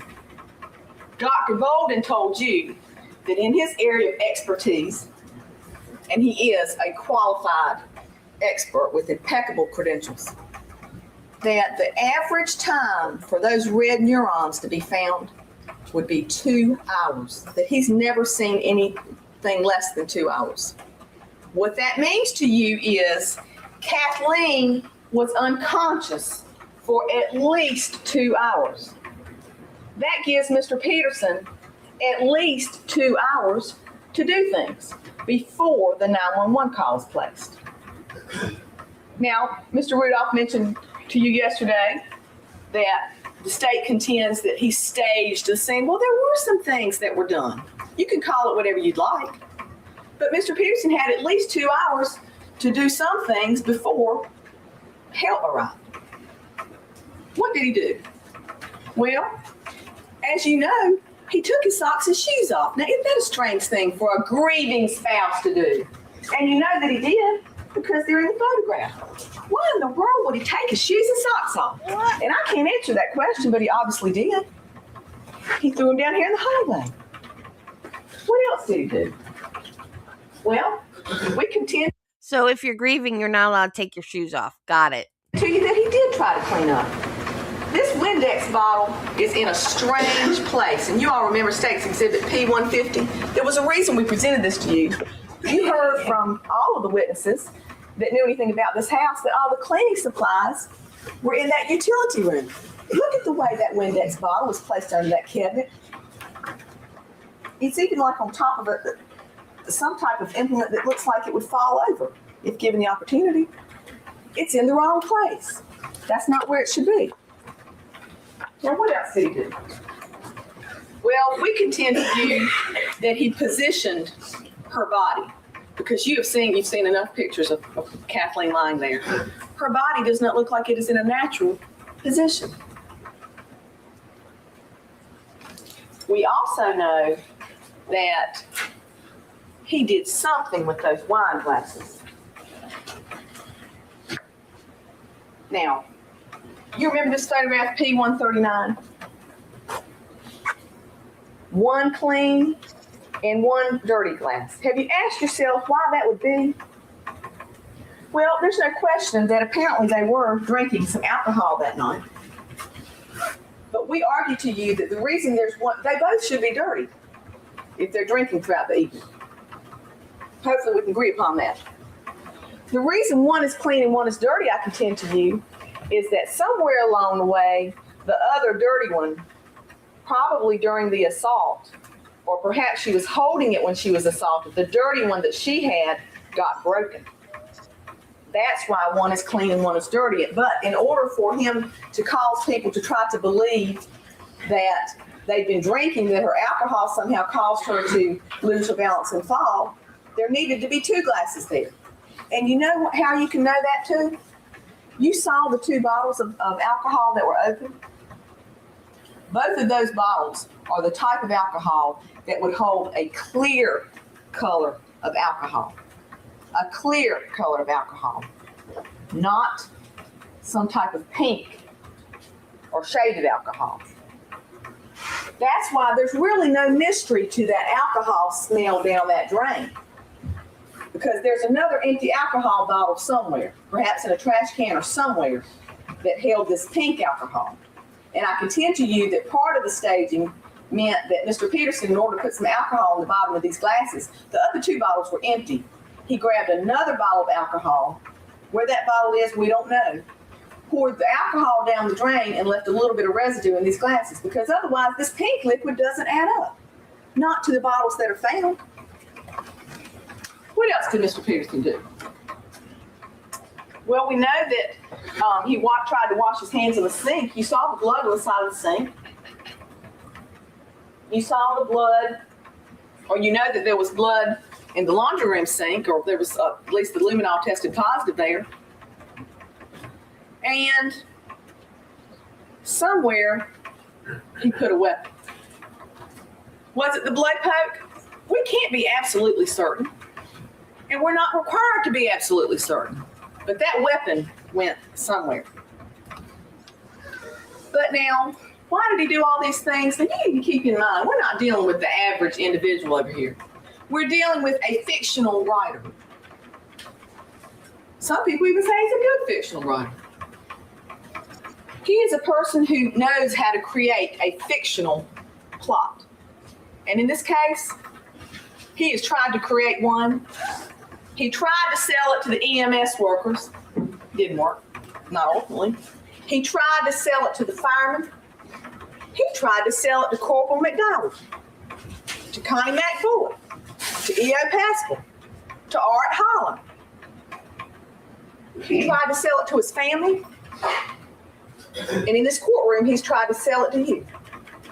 A fictional plot. Now, what else has the defense contended to you? Well, according to them, there's some type of conspiracy theory that's going on here. Between my boss, the elected district attorney, the Durham Police Department, I guess Chief Chalmers is going to be in it somehow. The FBI, let's go ahead and get Robin Pendergrass in it. The medical examiner's office, everybody's in cahoots. He started telling you about that in jury selection. Remember when he said, well, Mr. Peterson's really down on the police department. Look at all these articles they've marked as evidence. Oh, he says bad things about the DA's office. You know, he's critical of everybody and he's looked upon worse than other people. You remember every single one of you were talked to about that in jury selection. He started way back in May. Mr. Rudolph did. They're just really not going to give him a fair shake. So we're just going to frame him for murder. This defendant is so arrogant that he thinks that state employees, government employees that work for your state now, for your courthouse, that work in this courthouse, this very courthouse in our county, he's so arrogant that he thinks that we would all risk our reputations, our integrity. Objection. Overruled. our jobs, and even our freedom. For him, he's that important? I think not. But that's just how ridiculous some of the suggestions have been to you. Let me assure you that there are other cases, there are other people that are prosecuted, and he's not so special that we're willing to risk everything for him. Objection. Overruled. Now, a lot's been said yesterday about Elizabeth Ratliff. First of all, let's get one thing straight. Do you honestly think that I went to Outback with my 2 small children and gave a refresher course on the Elizabeth Ratliff situation? As an act of Southern hospitality, these people traveled all the way from Germany, from different states. Was there anything wrong with going out to eat with a group of people to socialize? Do you honestly think I'm going to discuss a murder case at Outback with my 2 small children? I think not. That's just how ridiculous now some of the suggestions have been to you. All right, hold on for just a second. Close the bench.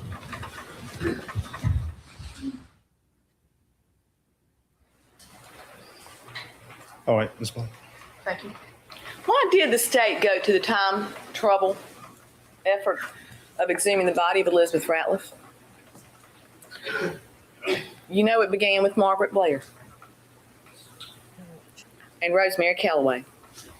When they first heard of how Kathleen was found, that she was deceased, they did contact Art Holland because something didn't add up again. And that was before they even knew all of the rest of the details. Now, yesterday, Mr. Rudolph made fun of the similarities between the 2 cases. He made fun of each one individually. You cannot take them individually. You have to look at the totality of the circumstances. And then you have to compare the totality of the circumstances to the totality of the circumstances in this case. Now, we have prepared a chart of some of the similarities. We'll go through these briefly.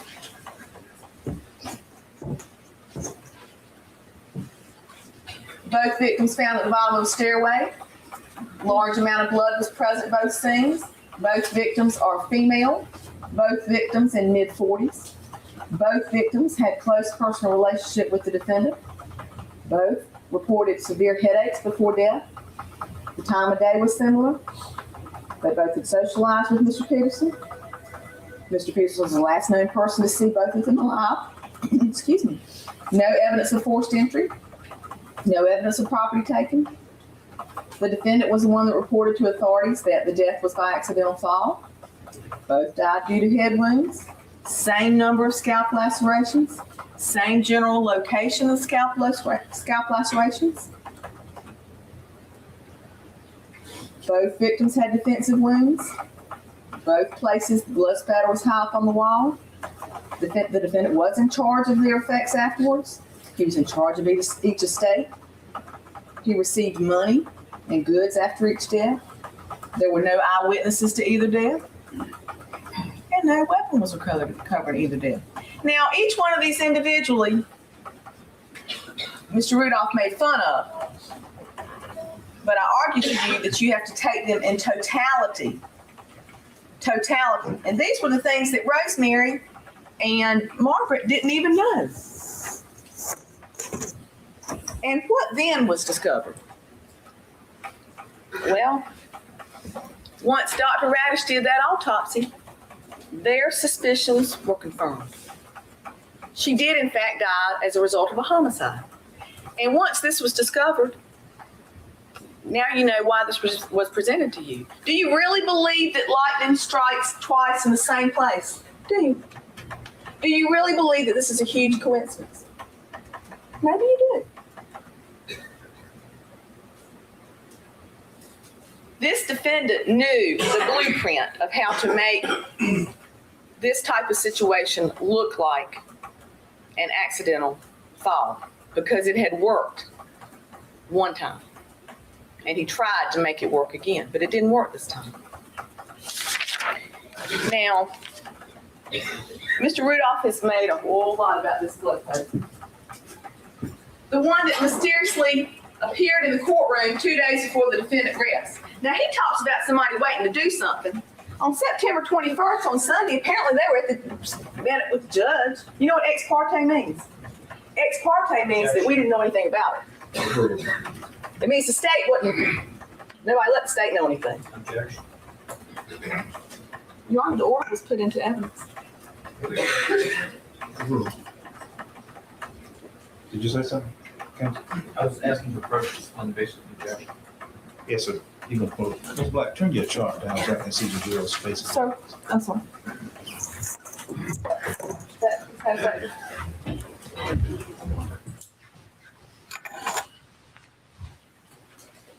All right, objections overruled.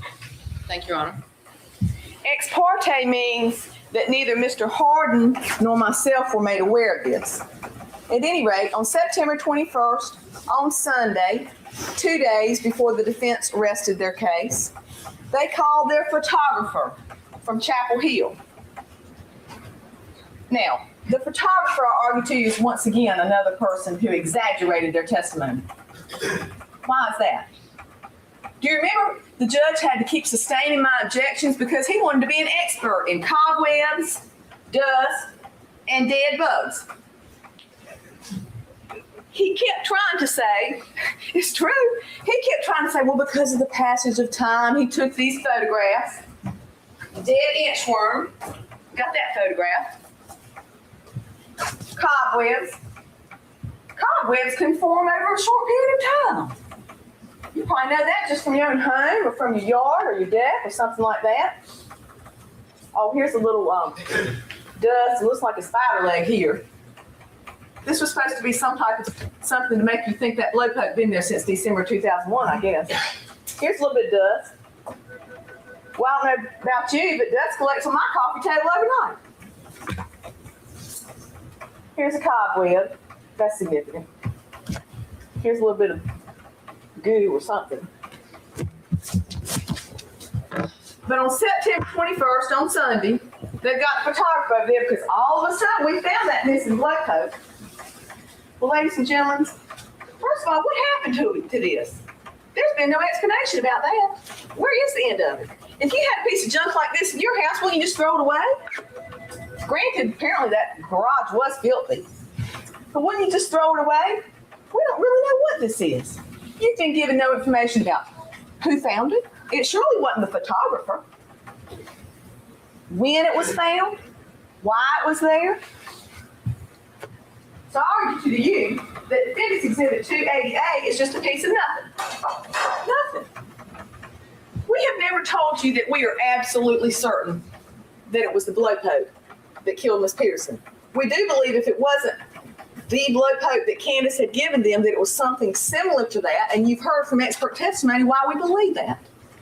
Dr. McElhaney, Dr. Radish, you've heard why we believe it was something of that sort.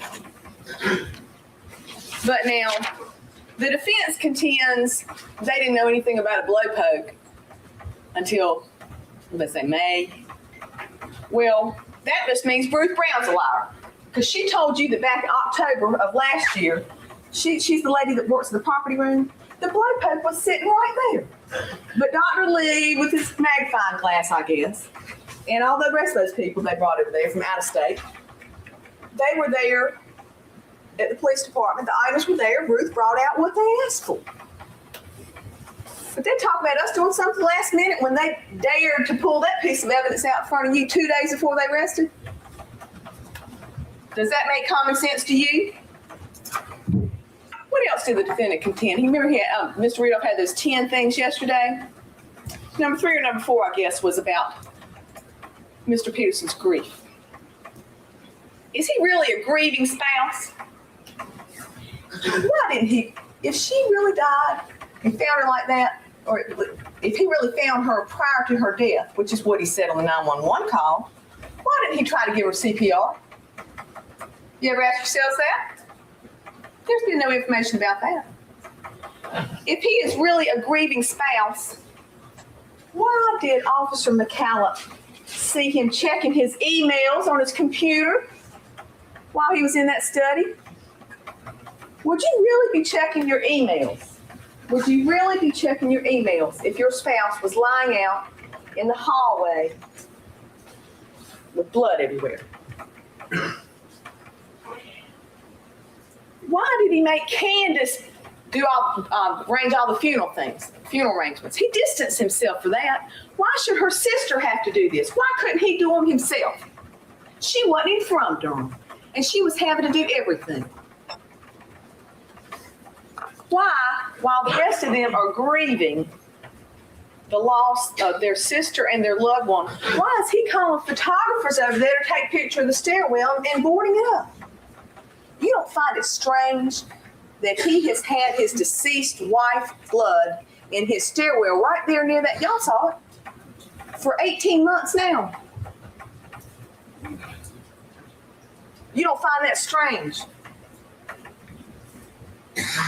Why is it, if he was a grieving spouse, on December 10th, why does he have to sign a power of attorney over to Todd? Unless he's worried that somebody's found it out this time. That is strange, and I argue to you that State's Exhibit 50 is an important piece of evidence. If he's so sad, why is he already trying to get money from her benefits at Nortel? You heard about all the benefits he's already gotten, all the money. If he's so sad, you all have watched his demeanor here in the courtroom. He's been laughing during his own first-degree murder trial. Objection. If he's so sad, what does he find? There's nothing funny about being on trial. There shouldn't be anything funny about being on trial for first-degree murder. No, Mr. Rudolph would have you believe that he is some type of grieving spouse.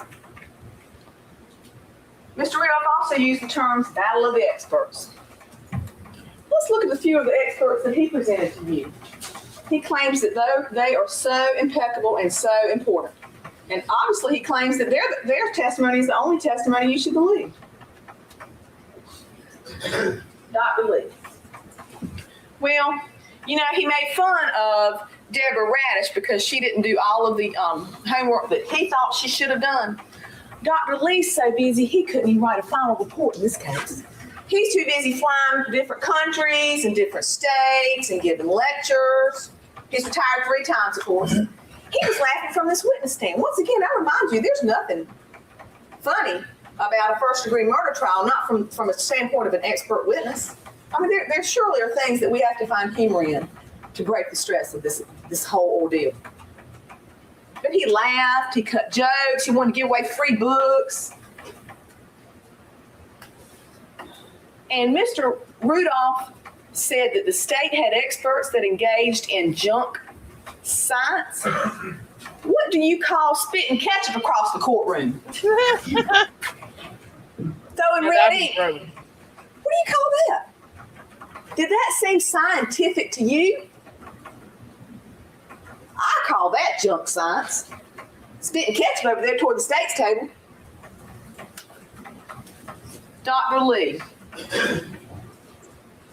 how scientific is it that he told you that there was too much blood to be a beating? That doesn't even make sense.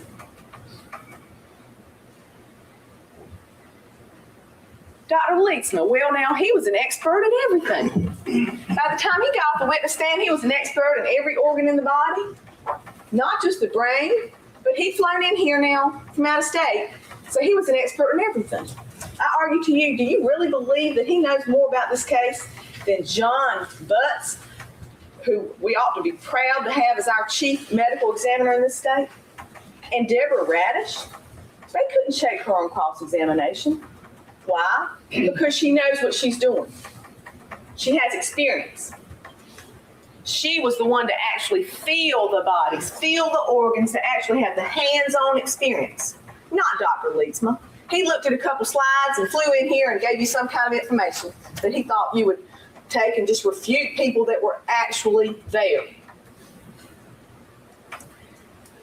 How about Dr. Bandak? Well, the reason we called that, or I termed that animation, a cartoon, is because, as you remember, I asked him, didn't he have some hardware or software that he could put on his computer that would actually reflect body movements and things? He does have that accessible to him, but instead he chose to create a frame-to-frame animation, reenactment, whatever you want to call it, of the most likely scenario. Now, if you really are thinking about believing that that is the way it might have occurred, ask yourself this. How many times has Mr. Rudolph said what she had on board? But that's what he calls it. What evidence have you heard that Kathleen was experiencing any medical condition that night? Christina and Heather, who testified from a piece of paper, since they didn't bother to come, their information was, or at least Christina's was, that they're snuggled up or they're on the couch, they're going to watch this movie. You've heard that a zillion times now. Have you heard anything about her having a headache that night? Have you heard anything from Helen Preston? I asked Helen. Well, did she have slurred speech? Did she act drunk? Was she high? You didn't hear anything about any information that she had slurred speech, that she was walking funny. You heard no information about any medical condition that would have caused her to just collapse in the stairway and just fall down like that animation showed. Now, Mr. Rudolph apologized to you for saying he was going to do things in his opening that he didn't. Well, what did he tell you in his opening? Who did he tell you he would present to you in his opening that he did not regarding this subject matter? Dr. Green. Where's Dr. Green? Dr. Green was supposed to come in here and tell us. Remember this in the opening? Mr. Rudolph said, he'll tell you that Michael called and said, oh my goodness, Kathleen's lost her vision. Ocular migraine. Where's Dr. Green? We did not hear from him. And I argue to you that his apology ain't going to work. Maybe Dr. Green could have given some insight, but see, you've been given no information that Kathleen was anything other than in good health on December 8th of 2001. But now, according to Dr. Bandak, we've got the most likely scenario. Okay, you remember when I had him up here and I asked him, now Dr. Bandak, if this thing happened even sort of like they've showed on that screen about 15 times, why didn't she have bruising to her buttocks? Well, he couldn't answer that one too well. Maybe he hadn't thought about that. Maybe some of you have fallen before. Maybe some of you know somebody that has fallen before. Think about that reenactment. How many times did you see her buttocks hit the steps? Don't you believe she'd get some bruises to her buttocks? I argue to you, just like Mr. Rudolph says, the absence of things sometimes is very important. The absence of bruising to her buttocks is very important. Because if she really did fall, even somehow like that video or that reenactment, she would have had bruising to her buttocks. That's one reason you know it didn't happen that way. Now, let's take a look at Agent Deaver, Dr. Radish, and Dr. Butts. I don't think Mr. Rudolph mentioned much about Dr. Butts. Wonder why. Impeccable, professional, has performed over 5,000 autopsies. And you got to give it to him. That seems like that would be just a horrible occupation for the average person. But boy, they're good at it. Agent Deaver, Dr. Radish, and Dr. Butts, you know what? They're state employees, just like most of us who work here in the courthouse. And they work for your state. They work for your state, North Carolina. Not Chicago, Illinois, not Connecticut. They work for us. They gave you truthful and accurate information. And you know what? They didn't get paid not one penny extra to come in here. Deaver should have. My goodness, what he had to go through on the witness stand. But no, he didn't get an extra penny. You know that line? They might not have written books that they're signing and autographing for everybody. They might not travel to all the rest of the states and give seminars and lectures. They're not allowed to, actually. It's not that they're not good enough to, it's they're not allowed to. They might not appear on Larry King Live or Court TV, but you know what? They are tried and true. Tried and true, because they work for us, for our state.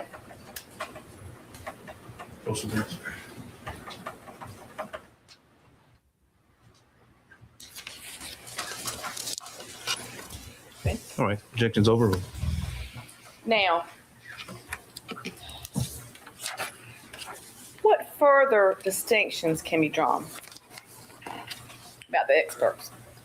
Well, one thing about Radish, Deaver, and Butts, they have been in this very courtroom before. They have. They've testified in front of people just like you.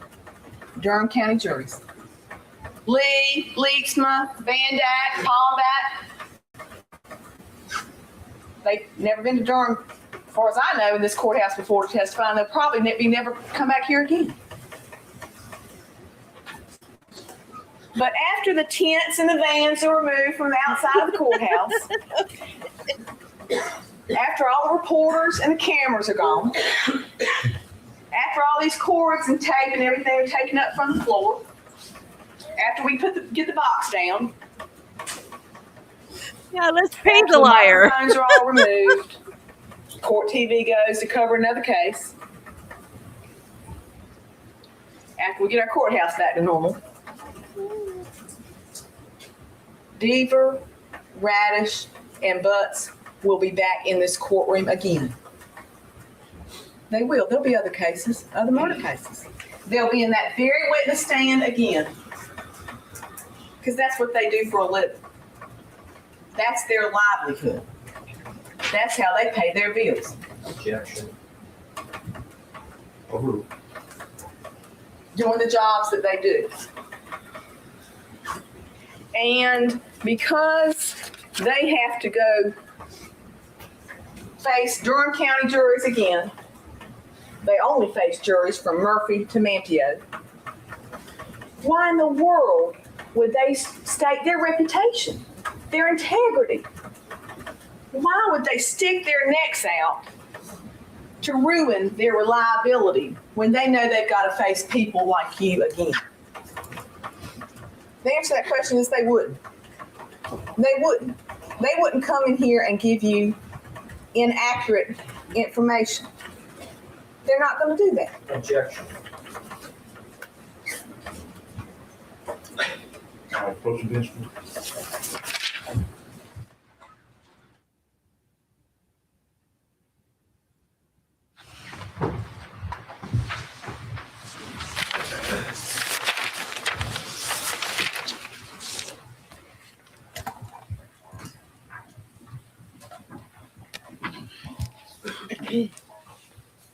Members of the jury, at several points, counsel has indicated to the jury what the court considers to be her personal opinion. The personal opinions about the credibility of witnesses or about anything else is not allowed by counsel, and you are to disregard that.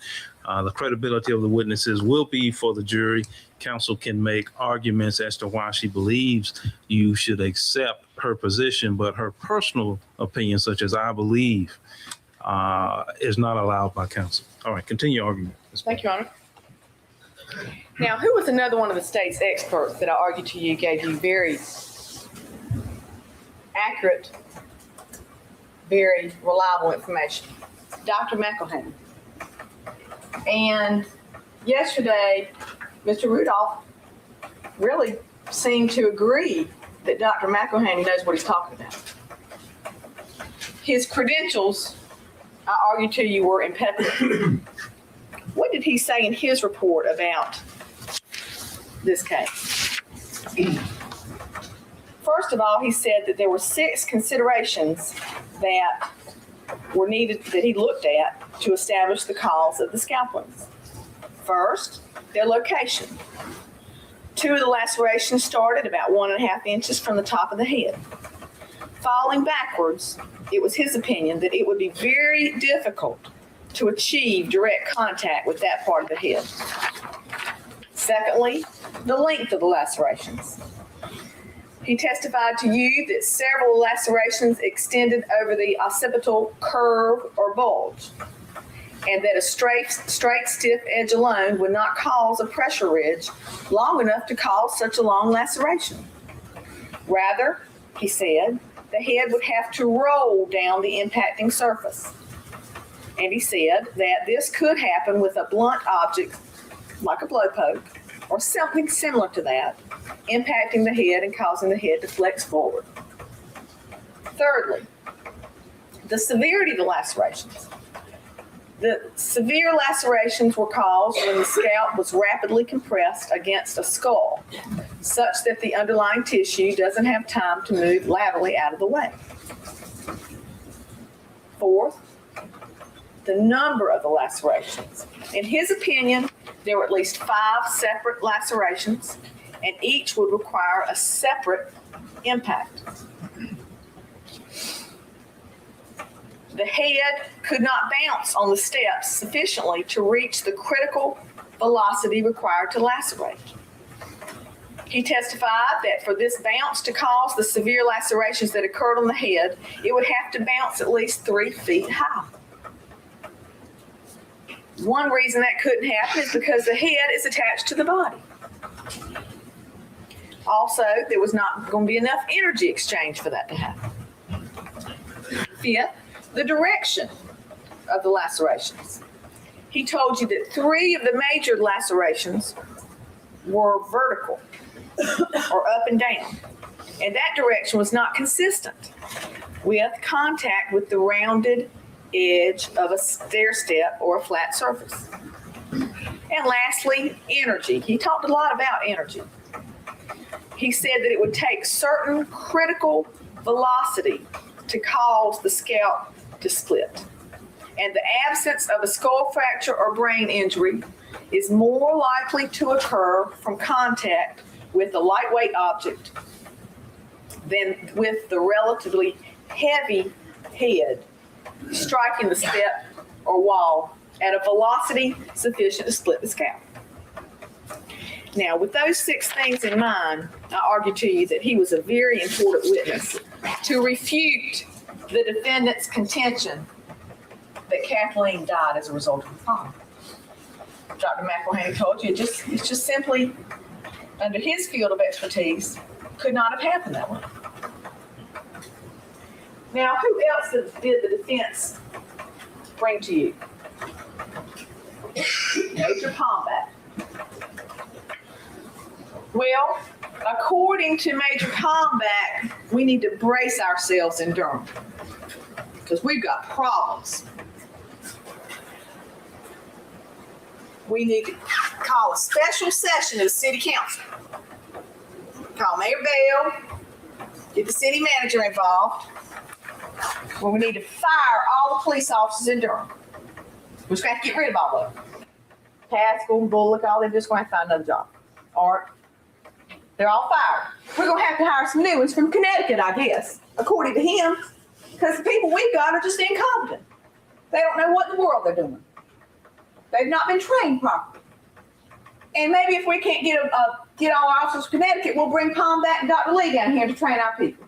Do you honestly believe that our police department, that all of our police officers are just incompetent, that they don't know what they're doing? Do you not believe that they're doing the best they can? They didn't have an interest in the outcome of this case. You know, it would have been easier for everybody if it was an accident. It sure would have been easier for them. They could just declare it an accident and go on to the next call.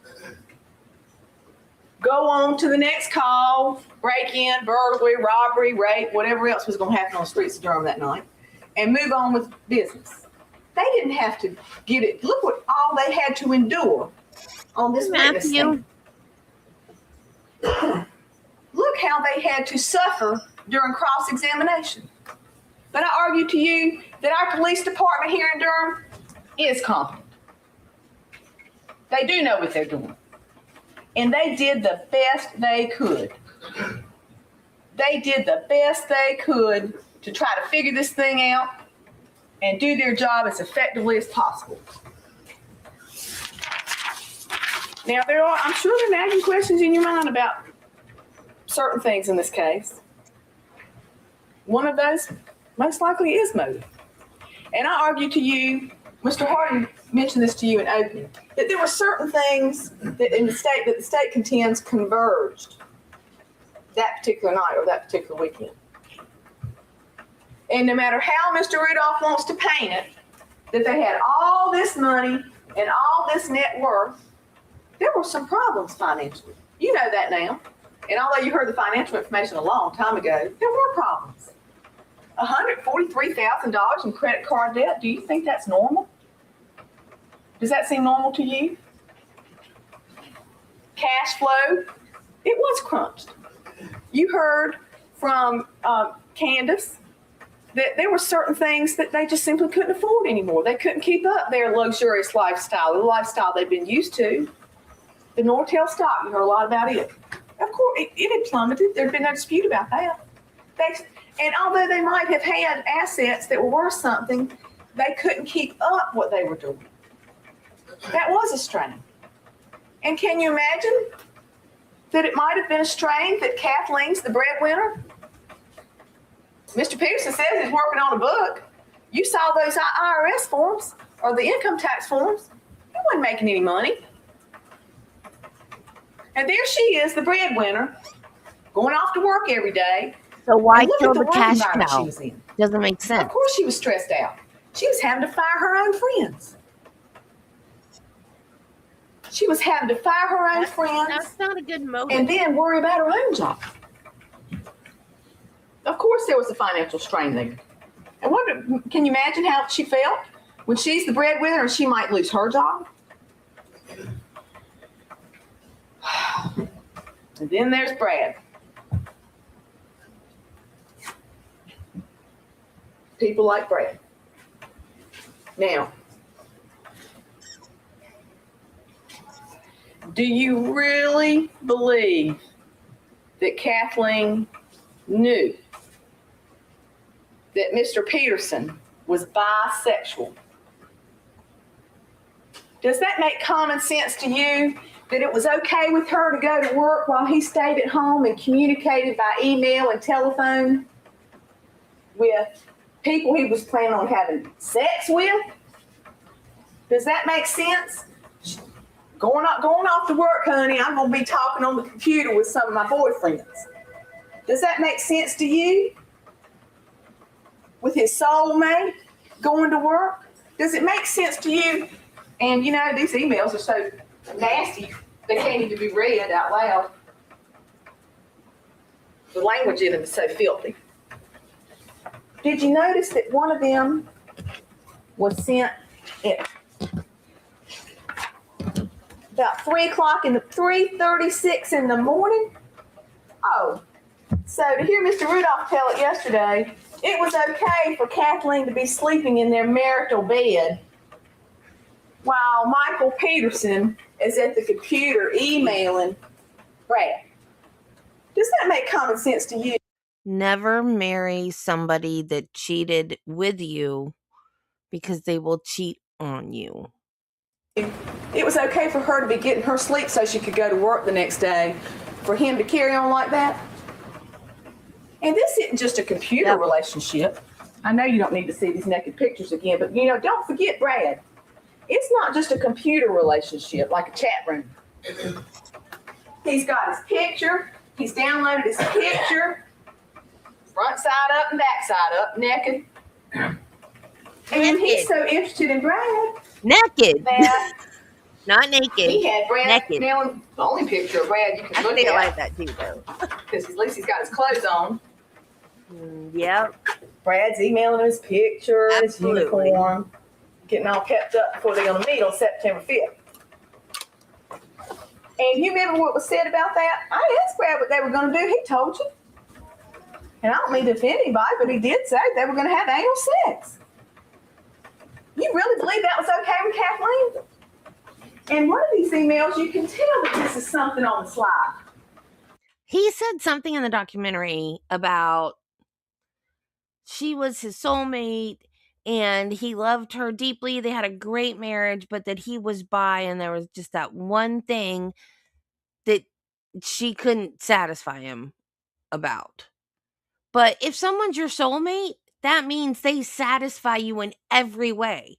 They complete you. They're your other half. There's nothing that they don't satisfy if they're truly your soulmate.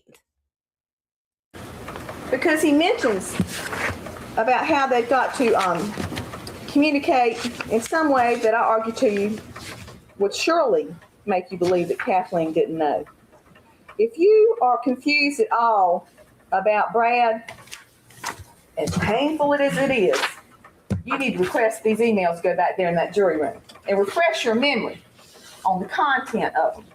Because as you know, the only reason that meeting didn't take place was because of Brad. It wasn't because of Mr. Peterson. He was fired up and ready to go. Even got the price right. And you honestly believe that Kathleen Peterson knew about that? Would have approved of that? Can you imagine how in the world would she hold her head up high at her arts council meetings and all the corporate atmosphere she's in? Do you honestly think that she would have approved of that type of activity? And it wasn't just Brad. You saw the rest of the things on his computer. Once again, these things are so filthy we can't even show them on TV. Filth. Pure T filth. This isn't people involved in a relationship. This is just any which way. Absolutely. This is called hardcore porn. Do you think she approved of this type of activity while she's off at work or sleeping? I argue to you that doesn't make sense. And that's not the way that soulmates conduct themselves. That is not. Now, in a moment, Mr. Harden will be addressing you, and he'll argue to you more about how the state contends that we believe that these things converge together for this horrible, horrible, horrible event to have occurred on December 9th.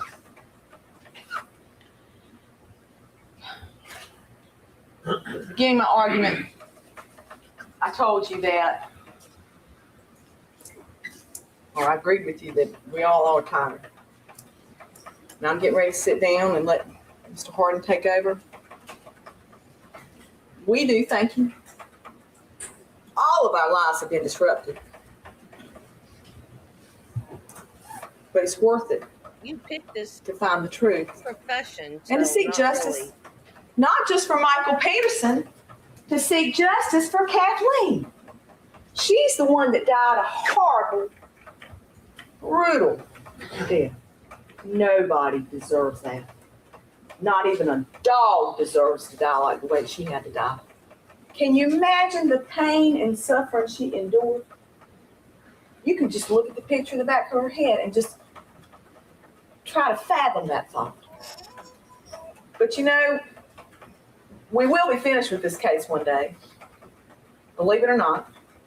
We're all going to get back to our normal lives, hopefully. And the day you return your verdict, whatever day that might be, you'll go home. In the evening, you'll ready yourself to bed. Before you go to bed, you'll probably have a conversation with either your maker, your child, maybe even your pet, your spouse. That's Kathleen's sister. Your significant other. And then you'll lay your head down and close your eyes and begin to fall asleep. And you know, as long as you've done what you believe is right in this case, nobody will fault you for that. Not a person in this courtroom, not a person watching TV, nobody will fault you for that as long as you know that you have done the right thing. I argue to you that after you consider this case fully, you consider all of the evidence, and after you apply the evidence to the law and you use your common sense, that the only right thing for you to do in this case is to return a verdict of guilty.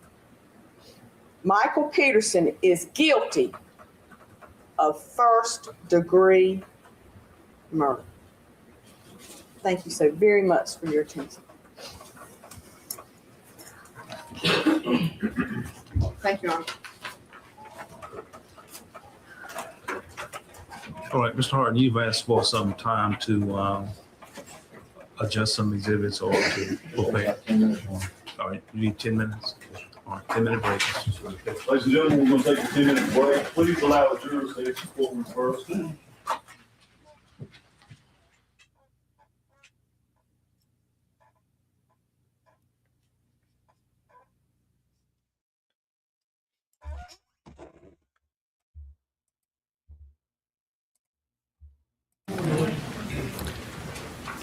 In just a few minutes, I'm going to conclude all the arguments that you're going to hear from the lawyers, and I'm sure you're certainly glad of that. It's been a long haul for all of us, and it's at a point now where the lawyers have done what we can do, and it's going to be your responsibility in a few moments, well, on Monday, to make decisions in this case. And there's really only one question you have to ask yourself and then answer. Was this a beating or was it a fault? Was it murder or was it an accident? We've said all along that Kathleen Peterson was murdered, and they've claimed it's a fault. We've claimed that she was brutally beaten by this man right here. They've claimed that this was just some bizarre coincidence. But all you have to do is look at these pictures, and you can make your mind up from there. Now, aspects of this case have been very complex, but when you really think about it, it's not a particularly complicated case. This is a case where Kathleen Peterson was beaten to death. This is not a whodunit. It's not a mystery. If you find Kathleen Peterson was murdered, the evidence shows only that one person could have done it. He's sitting right there in that seat. That's not going to be the question. The question is whether this is murder or whether it was a fall, an accidental fall. And before I talk with you about some of the state's witnesses, some of the evidence that we contend has been proven here, I want to talk with you just briefly about some things the defendant said in his opening statement that they said would be shown here in the courtroom, but haven't been. And although there were many assertions by the defense that you would hear evidence on a variety of subjects, I'm just going to focus on a couple of circumstances that they told you about regarding the defendant's and Kathleen's activities at the pool on Saturday evening, going into early Saturday morning. You were told that you would hear that the defendant and Kathleen had been out at the pool talking. You didn't hear any evidence of that, not one word. You were told that Kathleen left the pool between 1:45 and 2 a.m. You didn't hear one word about that, not one. You were told that the defendant stayed at the pool to smoke his pipe and then entered the residence 30 to 45 minutes later. You didn't hear anything about that except the piece of evidence that the defendant provided to Jay Rose, the EMT worker that was there first on the scene. The defendant's statement to him was that he went out to the pool to turn off the lights and he came back and found her like that. Now you might be asking yourself, if the defendant made all these assertions in his opening statement, why didn't you hear evidence about it? Mr. Rudolph told you yesterday it was for strategic reasons. for tactical reasons about the case and how it had developed as you had heard it here in this courtroom. The bottom line, ladies and gentlemen, it didn't fit into their nice little package. It didn't fit into the plan. Kathleen Peterson took too long to die for this to. The prosecution deferred their going first. So rather than like one of them going first and then Rudolph getting up and then another one going after, they're just doing both parts after Rudolph. So the defense went first this time.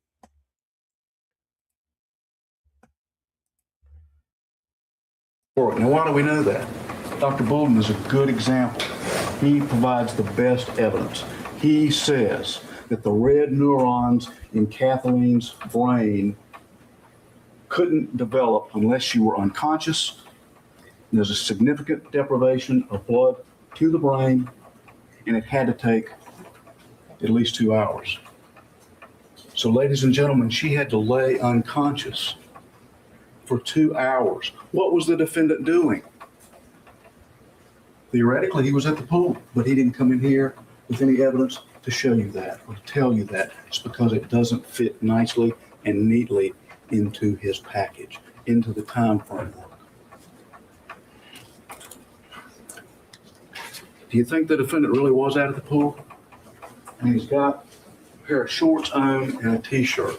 Is he contending to you that he would have been out there for the couple of hours that it would have taken Kathleen Peterson to die?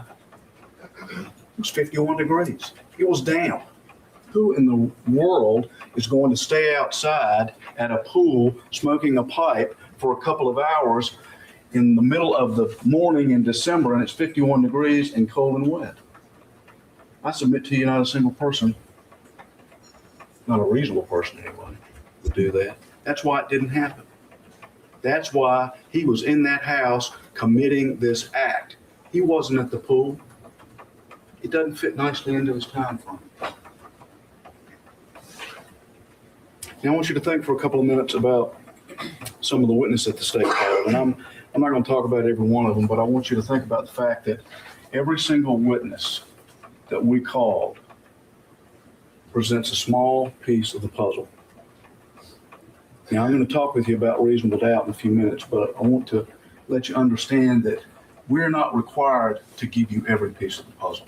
The law doesn't require that for us to meet our burden of proof in this or any other criminal case. What we have to do is to put enough pieces of the puzzle together for you to figure out that Kathleen Peterson was murdered. And we contend to you that we've done that. Every single witness provides some link, some piece of information. We didn't call them all. We could have called every single police officer that was at that scene. We could have called everybody that had anything to do with this case, but we chose not to do that. Why? One reason is repetitive. But we did call enough witnesses for you to put the pieces of this puzzle together. Every witness from EMT J. Rose, all the way through to Dr. Butts, confirmed and validated what Ms. Black referred to a few moments ago as your common sense. Common sense tells you that this, ladies and gentlemen, is a beating. It's not a fall. Every single witness that the defendant called is counterintuitive. It doesn't fit right here in your gut. It's something that's made up. It's something that Bandak did in particular so that it would fit the injury facts. Dr. Bandak is an expert with NHTSA. You know what he does all day? He does research on how plastic dummies in a vehicle react when they're either struck or they strike something. Ladies and gentlemen, this stairwell is not a confined area like a vehicle. It's not a vehicle. He doesn't have any expertise as it relates to a stairwell in that confined area. But he created this animation. He didn't use an articulated total body simulation like he told you he could. That's what he uses every day when he makes decisions about how bodies are going to react in a vehicle. It's a confined space. It's a very small confined space. Kathleen Peterson's body is made of flesh and bone, not plastic and wire. But he had to create something that could match the injuries and wounds that Dr. Radish found. And we'll get to that in just a few moments.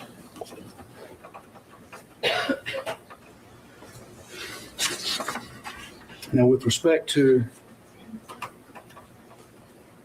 the witnesses that the state did call and provided you pieces of the puzzle, Ms. Black went through several of those, and I'm not going to belabor the point, but EMS and fire folks were called for the primary reasons of describing to you the scene, to talking to you about the dry blood. The dry blood indicates clearly that Kathleen Peterson had to be dead for some significant period of time before they got there. Blood doesn't dry immediately, but all the blood around her was dry with the exception of what was under her.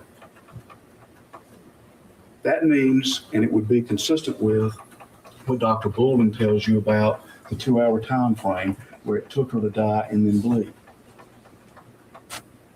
When did she die? We know that she was alive around 11 o'clock because she had a conversation with Helen Prislinger. But between 11 o'clock and 2:40 is an awful long time. And for 2 hours of it, she laid unconscious, dying and bleeding. The other time period, what do we contend? This defendant was cleaning up and preparing and staging the scene.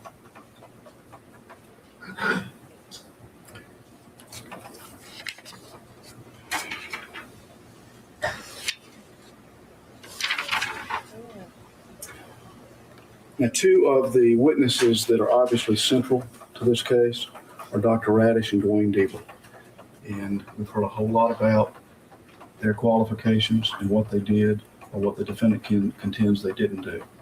But let's look very quickly at what Dr. Radish found. And I'm not going to go through every one of these. I'm just putting them up here so that you can refresh your memory and you can read those.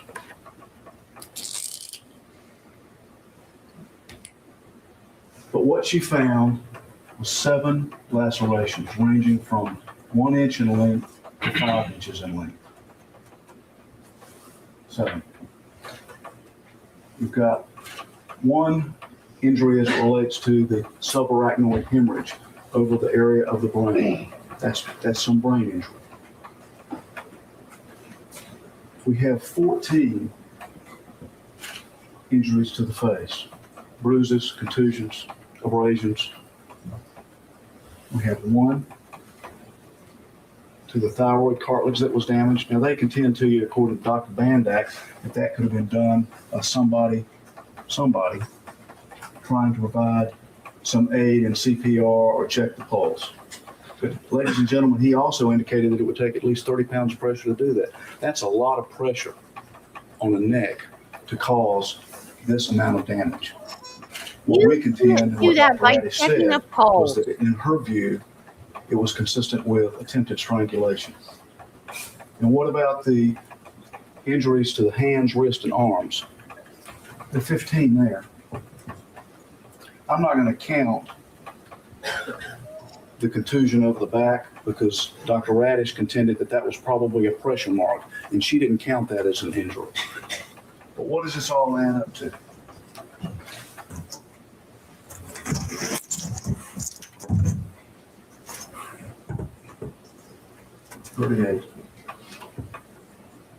Thirty-eight injuries, ladies and gentlemen.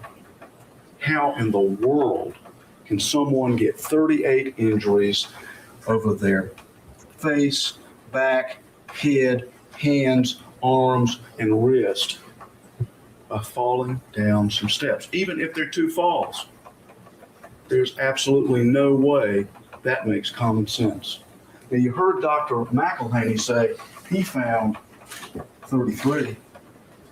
It's not really that much difference. Well, let's just take 33 now. He said there were 15 impacts.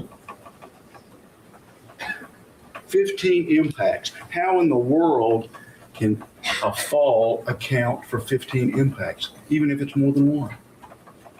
It can't do it, ladies and gentlemen. It doesn't make common sense. Offensive wounding, Deborah Radish found that. Attempted strangulation, she found that. Beating with a cylinder-like object. Ms. Black alluded to it, and I'm going to address it head on.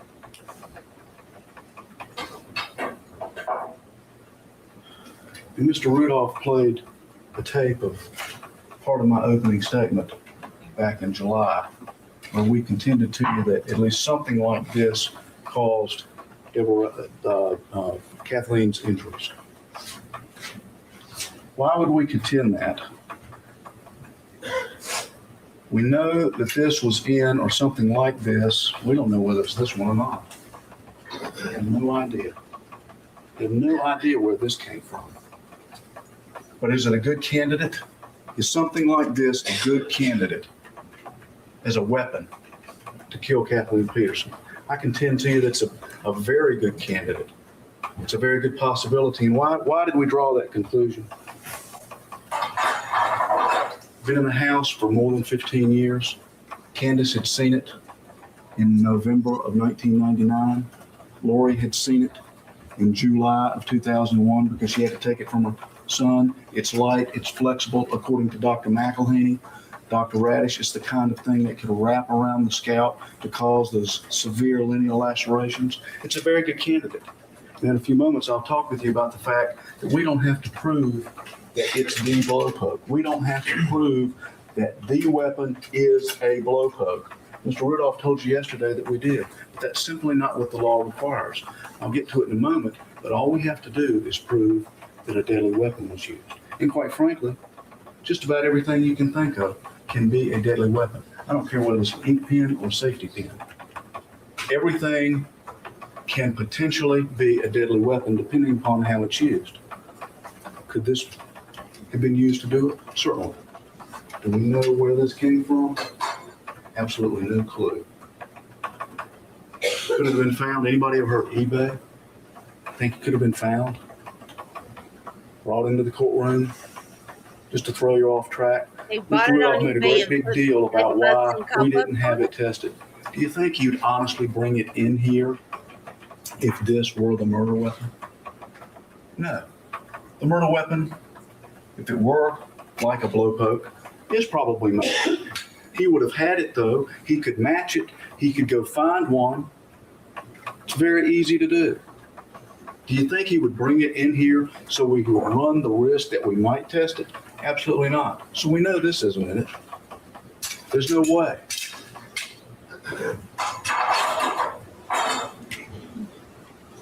Now, Dr. Radish was said to have engaged in junk science. That she was talking outside of her field. She was giving opinions outside of her field. Ladies and gentlemen, she has been a medical examiner for more than 20 years. She's done thousands of autopsies. She has a statutory obligation, a lawful obligation to tell how somebody died. She does it every single day. It could be strangulations. It could be stabbings, gunshots, poisoning, drowning, you name it. She has had the responsibility of telling everybody that would be concerned how someone else died. Even sometimes if it's unexplained, she's got a responsibility to tell that. So for an assertion to be made that Deborah Radish is engaged in junk science by talking outside of her field of expertise, by telling you that in her opinion, Kathleen Peterson's death was due to homicide and due to a beating, is simply not true. It doesn't make sense. She has the credentials. Dr. Butts has the credentials. He confirms her, as Ms. Black described it. They're both impeccable witnesses. Their backgrounds are impeccable. They do this every single day.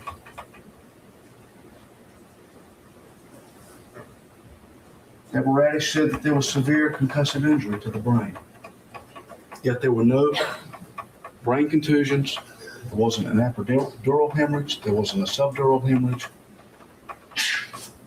And they want us to believe that because none of these injuries existed on Kathleen Peterson's head or in her head, under her skull, that we should believe that this is a fall.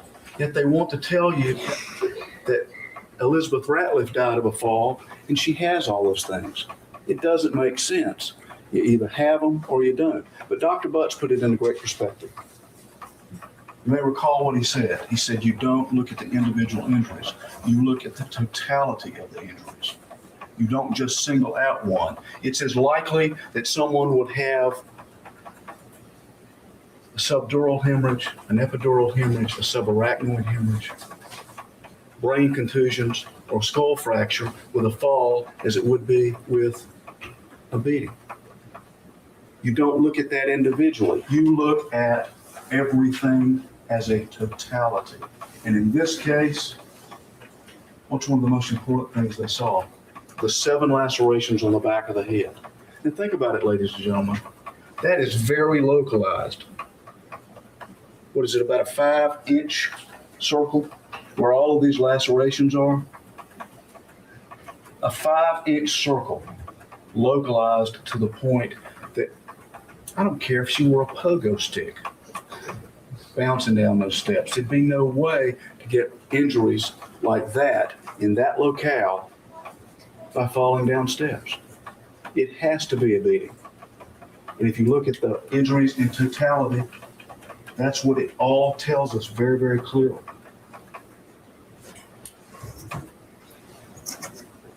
And one of the other witnesses that was very central to the state's case was Dwayne Deaver.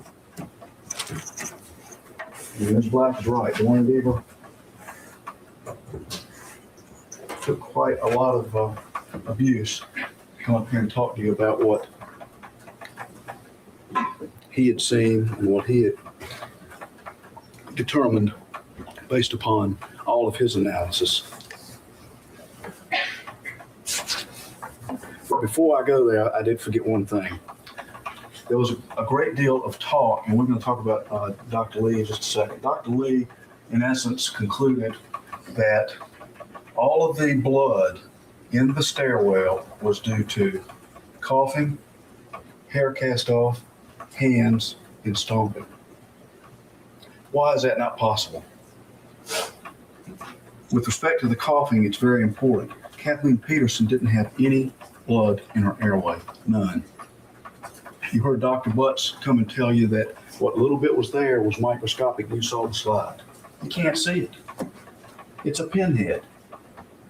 That's how much blood was in the outside area of the lung. There was absolutely none in the airway. So if you don't have blood in the airway, how in the world can you cough it up?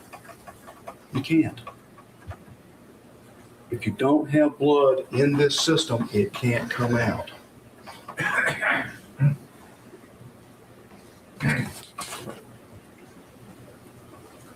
And what does Dwayne Deaver find? These are the 2 most important points that he finds in the stairwell. We're going to get to the clothing and the cleanup in just a second. But these are the 2 points out in space that support Kathleen Peterson being beaten with some object. Dr. Lee did not dispute these. You know why I didn't dispute them?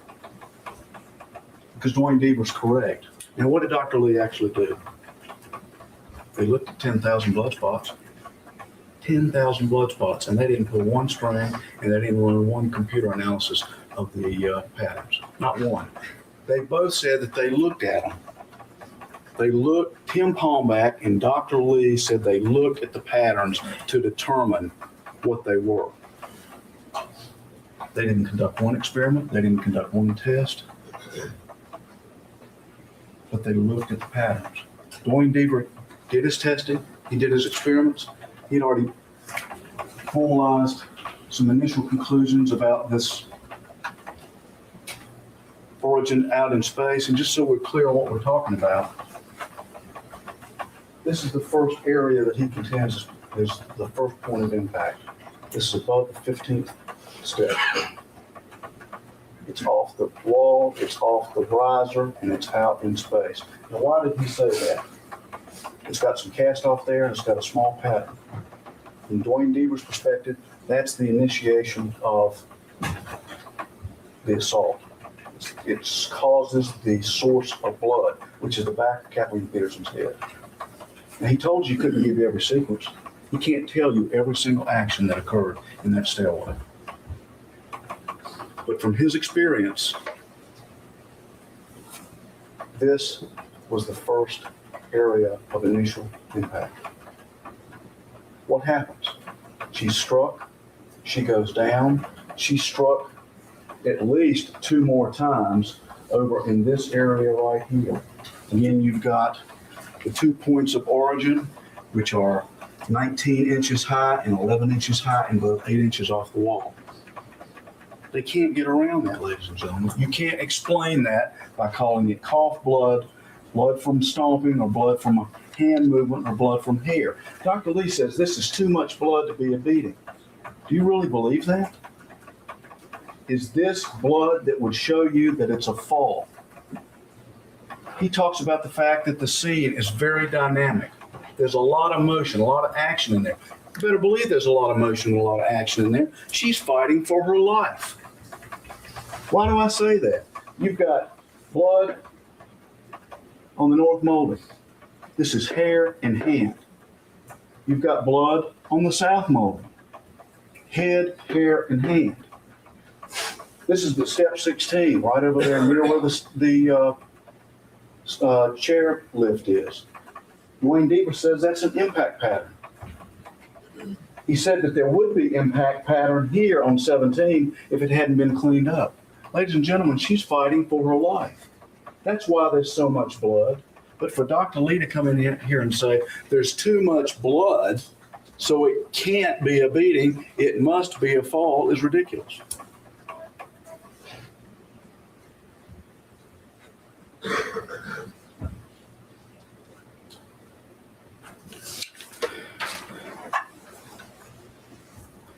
Dr. Lee talks about the fact that it has to be a fall because there's no cast off. Well, we know there's some cast off.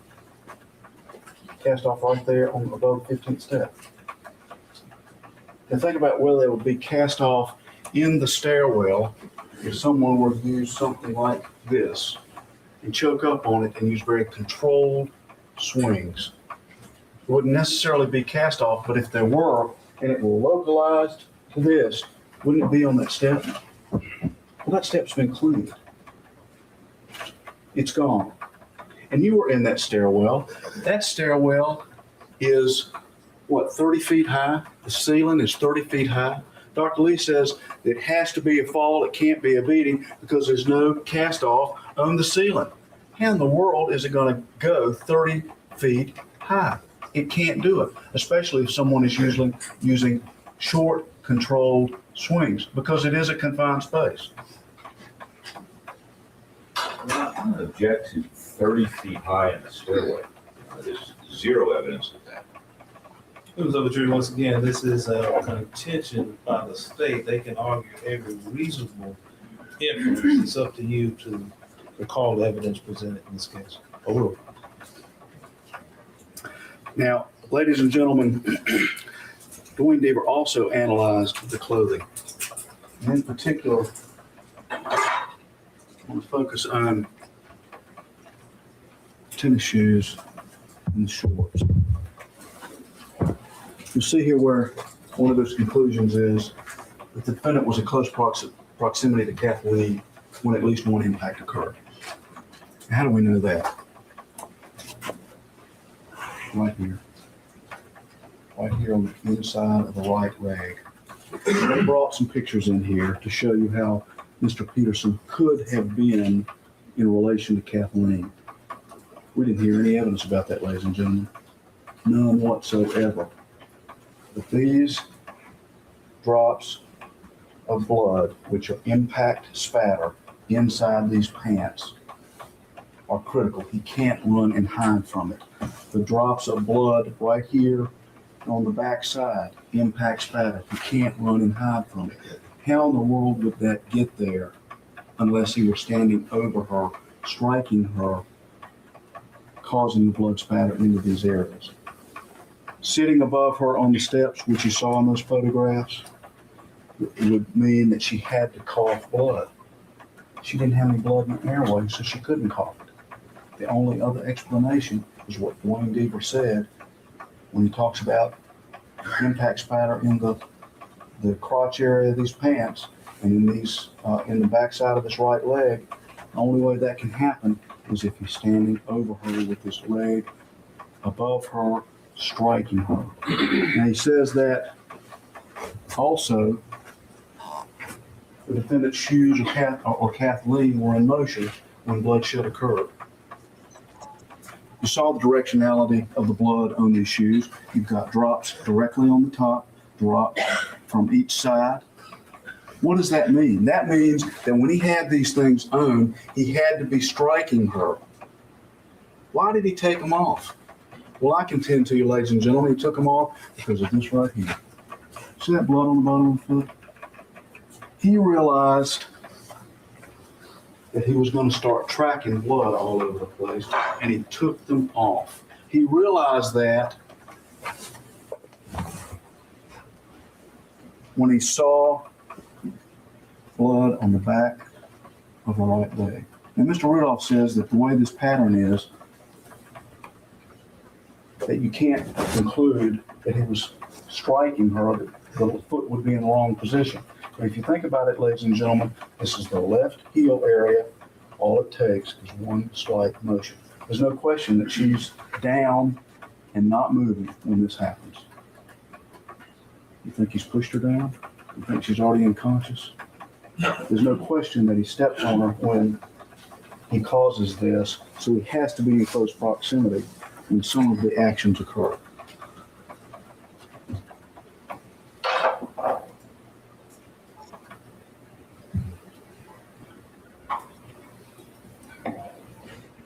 In Dwayne Deaver's opinion, after bloodshed had started, Kathleen at some point was standing, at some point she was face up, and at some point she was face down. What supports that? I alluded to it just a second ago. She had to be up and moving around to get all this blood on that north wall. Same thing with the south wall. Had to be moving around. Look at this. There's blood on step 15. There's some blood on step 14. There's blood on step 16. Where she was found was not how she began in this assault. We contend to you that she was struck, that she went down, that she was probably down for some period of time. She began to bleed, and then she got up, and he realized it as he was going through the process of cleaning up everything, and then had to continue the assault. Why do we say that? They don't even dispute that Kathleen got up. There's no dispute about that at all from either side. The question is how she received the injuries. Let's talk for a second about the cleanup in the stairway and the areas related to the stairway. Now, I alluded to it a second ago. Do you think, ladies and gentlemen, if there were too much blood, like Dr. Lee said, there would be blood all over step 17? But look how clean it is. You notice the swipe mark here. This whole area is absolutely clean.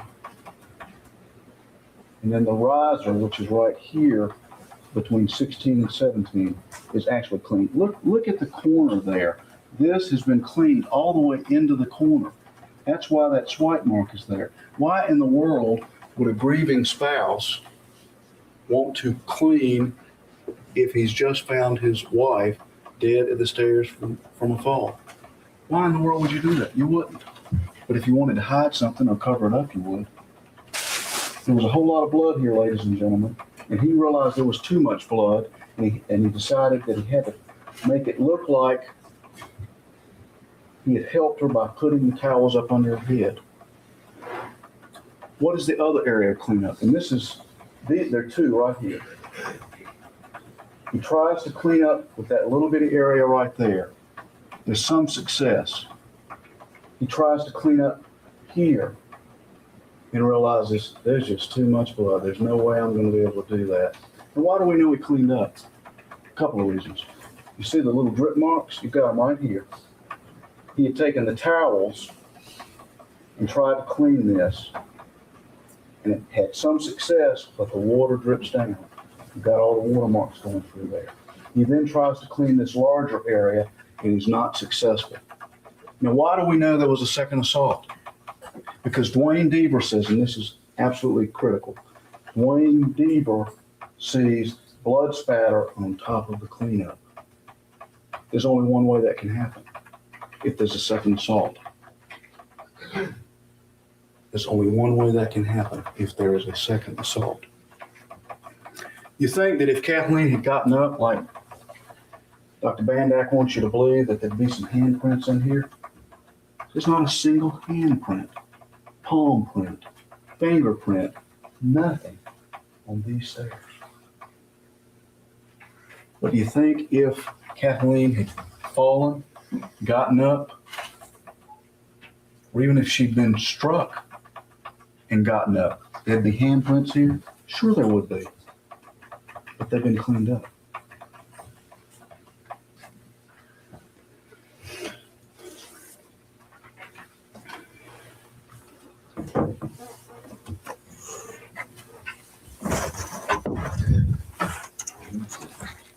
And Mr. Rudolph talked with me yesterday and put up the text of the reasonable doubt instruction that you're going to be provided by Judge Hudson. Reasonable doubt instruction is something we've talked quite a bit about. We talked about it in jury selection. And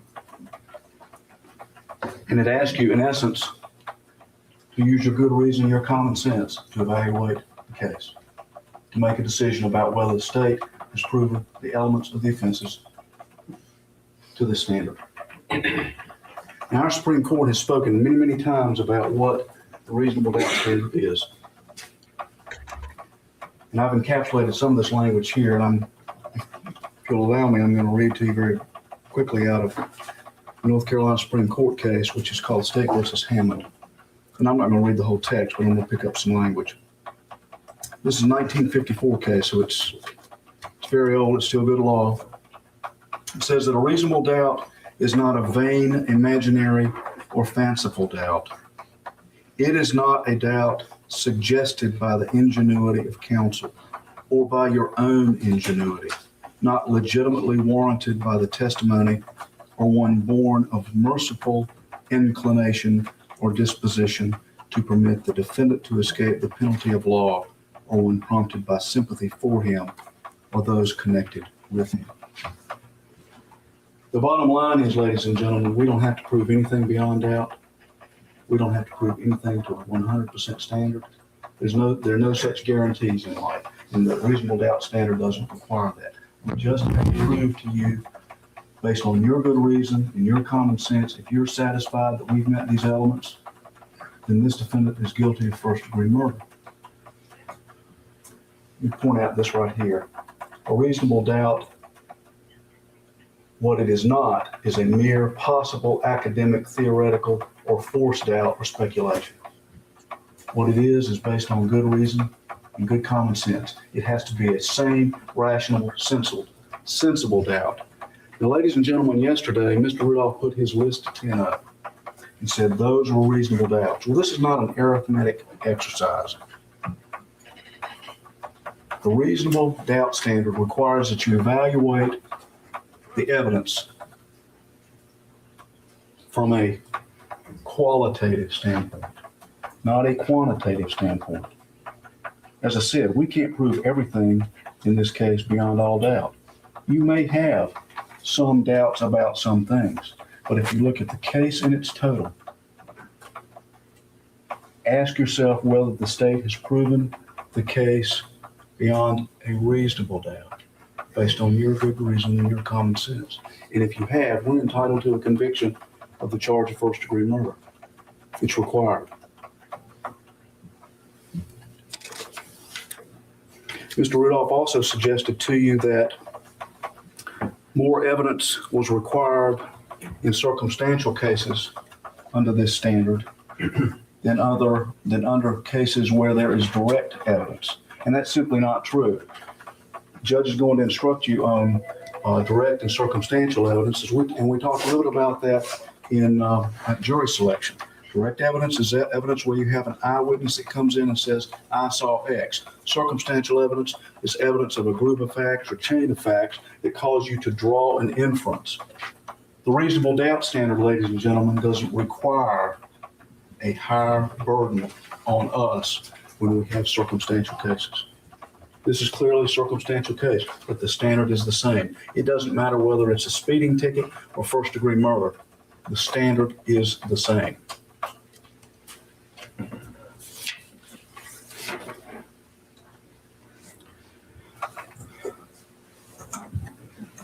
I'm going to talk very quickly about the elements of first-degree murder because you're going to be hearing about these. Judge Hudson is going to give them to you in this order. There are 5 of them. I'm going to concentrate on these 2 because they're related. Premeditation and deliberation. We must prove beyond a reasonable doubt that the defendant acted with premeditation, that the defendant formed the intent to kill over some period of time, however short, before he acted. Now, there are several ways that we can do that. We could prove that he intended to kill her and that he planned it for a long period of time, which we're not contending here. Or we can prove that he developed premeditation during the assault. He doesn't have to have it the instant that he begins the assault. We just have to prove that he had it at some point during the assault. That's why I told you it was so very important to consider that there were 2 assaults. What we contend to you, ladies and gentlemen, is that he assaulted her. She went down. He continued to assault her. And that's when the premeditation formulated.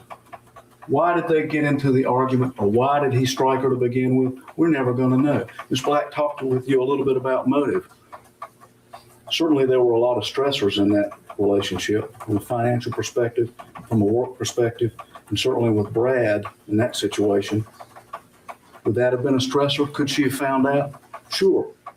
She was at the computer, we know, at some point. She was waiting for Helen to email her some information. You think she was sitting at that desk, pulled up the computer and saw something about Brad? Or you think that she was sitting at that desk, pulled out the drawer, just rummaging around waiting for the email and saw these things? Would that have caused an argument? Certainly. We'll never know exactly what caused this conflict to occur.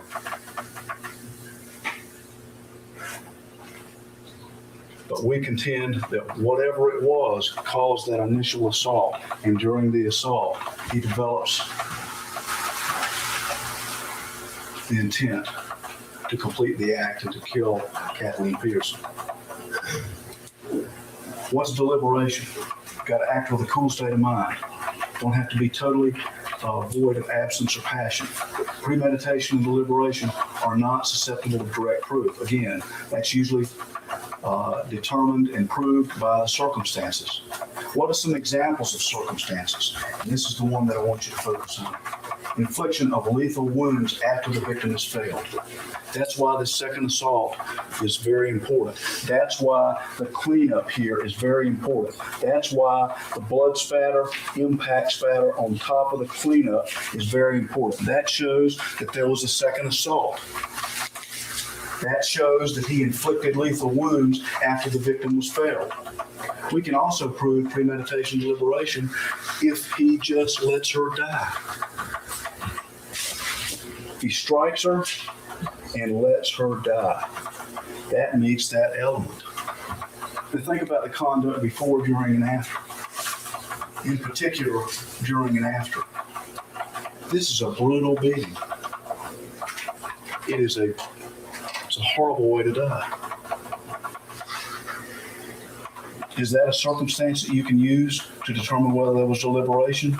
Do you think during the occasions that he's striking her head, he could have changed his mind? Absolutely. And what about after? You heard Ms. Black talk about the cleanup and the staging. And some of the things that he did later, several days later.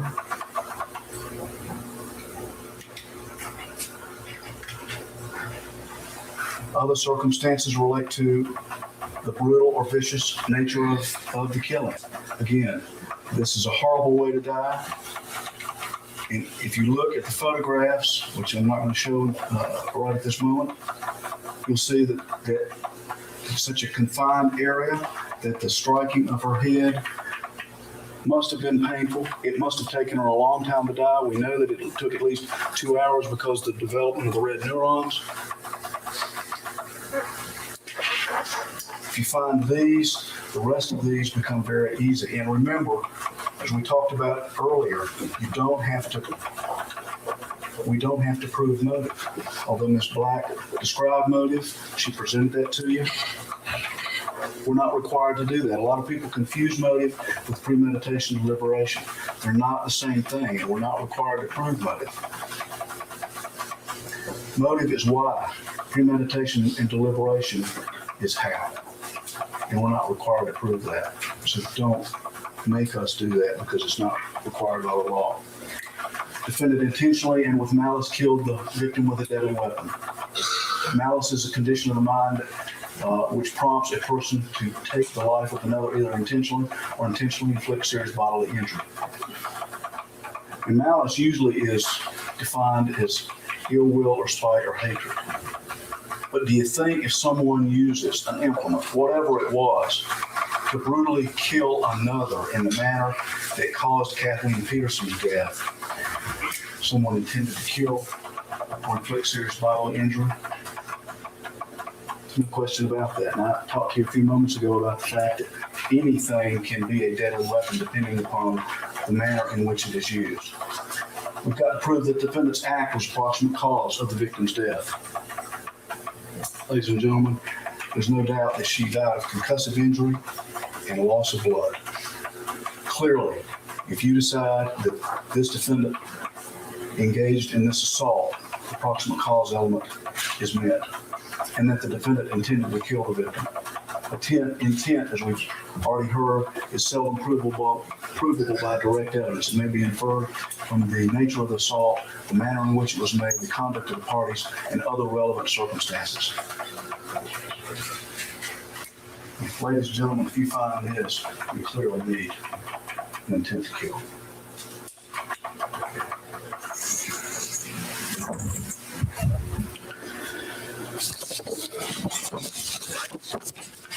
Now, I began my opening statement back in July, showing you something and talking with you about it. I'm going to end with that because it's really what this case is all about. It's often said that a picture is worth 1,000 words. And Mr. Rudolph has called Susan Sontag into the case, and basically she says that every photographer has editorial license and editorializes to a degree when they take a photograph. Ladies and gentlemen, there's no editorial here. These are just the basic raw facts. This photograph is the first photograph taken of Kathleen Peterson at the autopsy table. It shows the very graphic, brutal nature of this killing. Ladies and gentlemen, if a picture is truly 1,000 words, then Here's the this words in your photograph wrapping paper. at least speaks 1,000 words. This photograph speaks 1,000 words. Look at all of these photographs that show that this woman was beaten. I was thinking, if a picture's worth 1,000 words, and if we only knew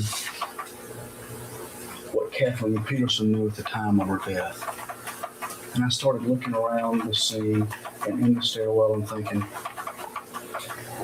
what if those walls could talk? What would they say? Ladies and gentlemen, these walls are talking. Kathleen Peterson is talking to us through the blood on these walls.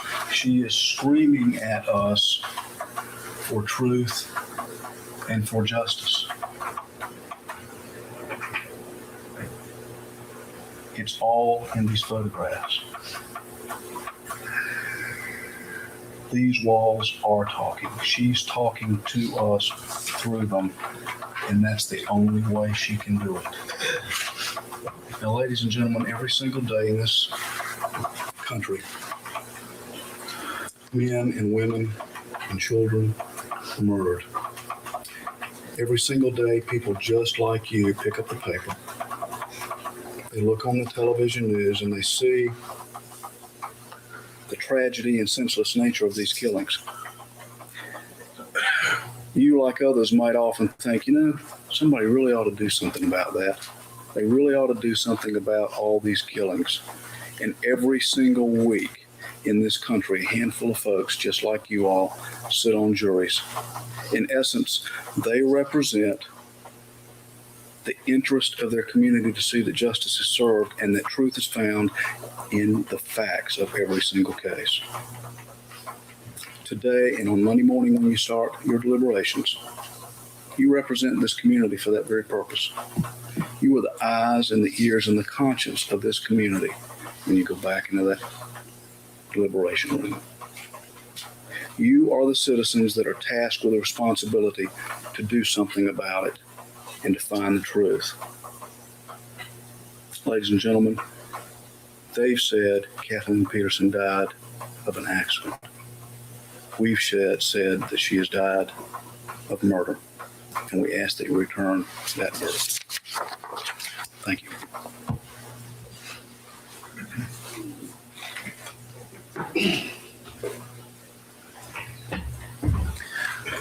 All right, Mr. Deputy, if you will just take the jury to the deliberation room briefly so that I can make sure we're all on the same page as to our schedule.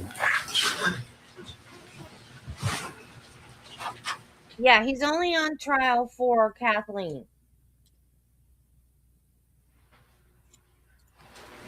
All right, Mr. Moore. Judge, it's my understanding that The state's finished its closing arguments at this point, and obviously we have the jury here, and they're available to come back this afternoon. The defense would request that the court go ahead and instruct the jury this afternoon, assuming that we all agree, and I think we do on the jury instructions. We don't see any particular reason to wait until Monday morning to instruct them. We can at least get that out of the way this afternoon. Then on Monday morning, they could come back. We could deal with the juror whose status is still at issue. And depending on what happens there, either a alternate could be sworn in or that juror would remain, and they could begin deliberating as close to 9:30 as possible. And we'd have a relatively full day of deliberations, especially since the jury can't go later than 3 o'clock on Monday anyway. I just don't see any reason not to do that. The alternative would be to try to have the hearing on Mr. Ham this afternoon, but my understanding is that the state's already told their witnesses to come in on Monday morning. So in terms of just efficiency and trying to use these folks' time most wisely and hopefully get them done with this case at the soonest possible time, we'd ask Your Honor to at least consider instructing them this afternoon. All right, does the state have a position? Yes. All right, I appreciate that, Mr. Rudolph, but I think the court in its discretion is going to instruct the jury after the Ham proceedings at 9:30. Yes, sir. All right, if you bring the jury out.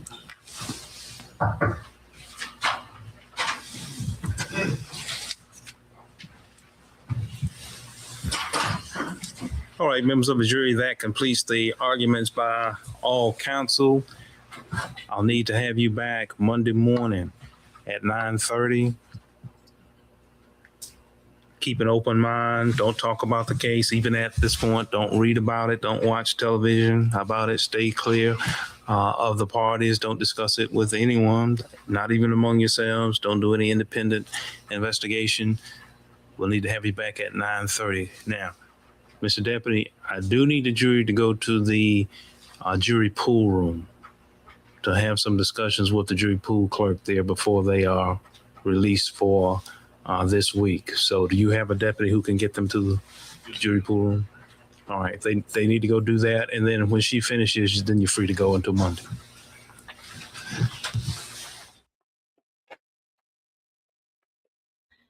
Okay, do you guys want to watch the jury instructions?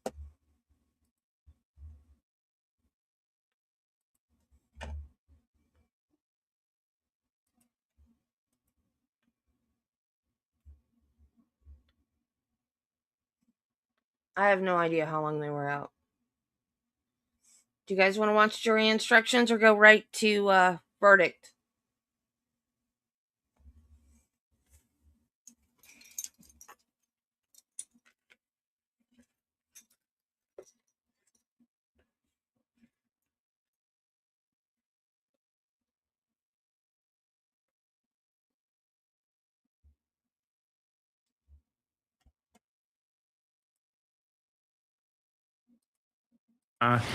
He was excused as not to be of any concern to the juror. You are to not try to figure out why he was excused or let it concern you. You are to accept your replacement juror and continue with your duties as a juror, as a jury. The next alternate juror, I think, is yes, ma'am. If you will just take a seat there. 5 days?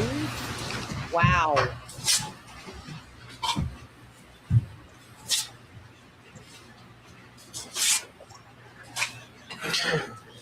And with that being completed, it's now time for the court to give you your jury instructions. I will tell you something about those instructions before you get going. First of all, we need the copies. All right, now does everyone have a copy, including the alternates? Everyone has a copy. If you don't have a copy, raise your hand. So, okay. Let me say a few things about them before I read them, and that is my intent to read the jury instructions to you, and you have a copy of everything that I'm going to read to you, except with some corrections that we haven't done, but I think I can tell you, and it don't matter that much for purposes of your comprehending the instructions. First of all, yours are not gender specific. May not be gender correct. I mean, I think all of them refer to he. They don't.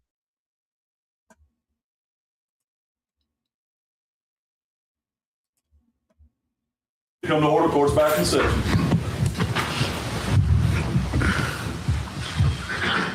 All right, Mr. Deputy, has the jury indicated to you that they have reached a verdict? Yes, sir, they have. All right. Now, I'm going to bring the jury in. They're going to tell me what their verdict is. And I'm going to need order in the court getting this jury out of here and doing the things that I'm going to have to do. So, to the members of the public, you know the jury has a verdict. I don't really have time to deal with you about what the verdict is and your response to it. So whatever the verdict is, if you think you're going to have difficulty accepting the jury's verdict and you're going to make noise or do something else disruptive in the courtroom, I'm going to give you an opportunity to leave right now. Anybody who doesn't think that they can handle this needs to leave right now. And you might not be able to handle it. Whatever reason you got for not handling it, I need for you to leave right now, because if you disrupt my courtroom while I'm doing this and you cause a scene, I'm going to have you arrested. All right, I don't see anybody leaving, so I take it you think you can handle this. Mr. Deputy, bring the jury in. Tell them to bring all their belongings.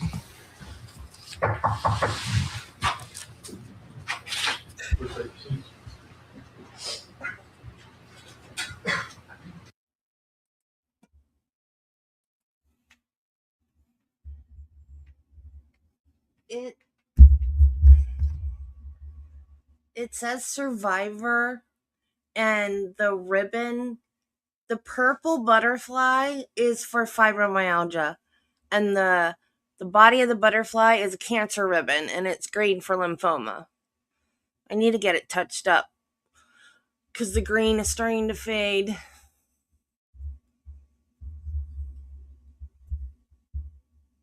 It's the only one I have. I want more. I just can't afford it.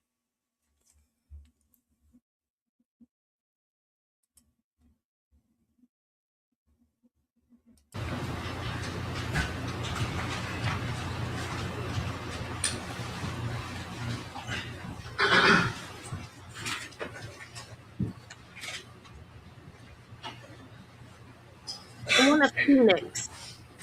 I want a phoenix on this arm, and I want it to say, "Still I rise."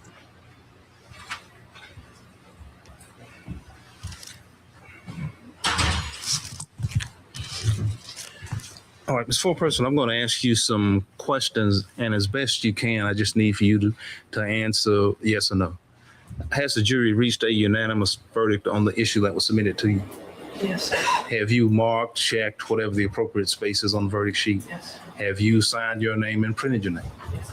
All right, if you will give that sheet to the deputy, please.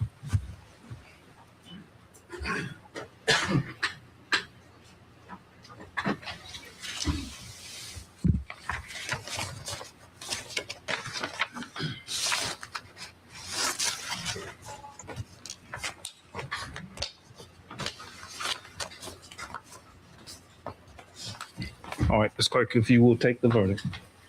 Ladies and gentlemen of the jury, you are returning the following verdict. State of North Carolina versus Michael Peterson, file number 01CRS 24821. We, the 12 members of the jury, unanimously find the defendant to be guilty of first-degree murder.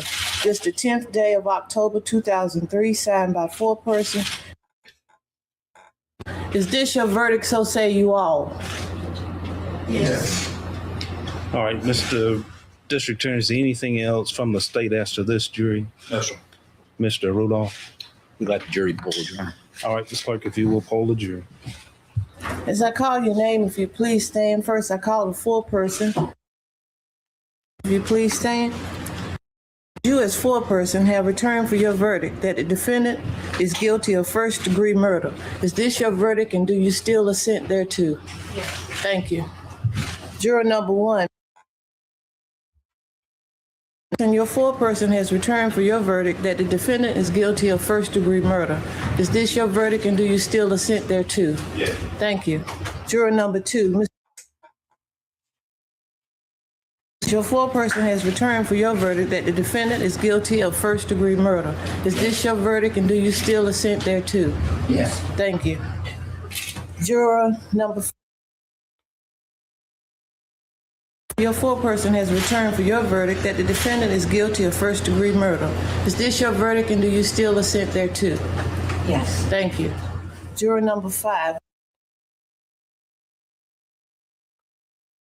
Your foreperson has returned for your verdict that the defendant is guilty of first-degree murder. Is this your verdict, and do you still assent thereto? Yes. Thank you. Juror number six. The foreperson has returned for your verdict that the defendant is guilty of first-degree murder. Is this your verdict, and do you still assent thereto? Yes. Thank you. Juror number seven. The foreperson has returned for your verdict that the defendant is guilty of first-degree murder. Is this your verdict, and do you still assent thereto? Yes. Thank you. Juror number eight.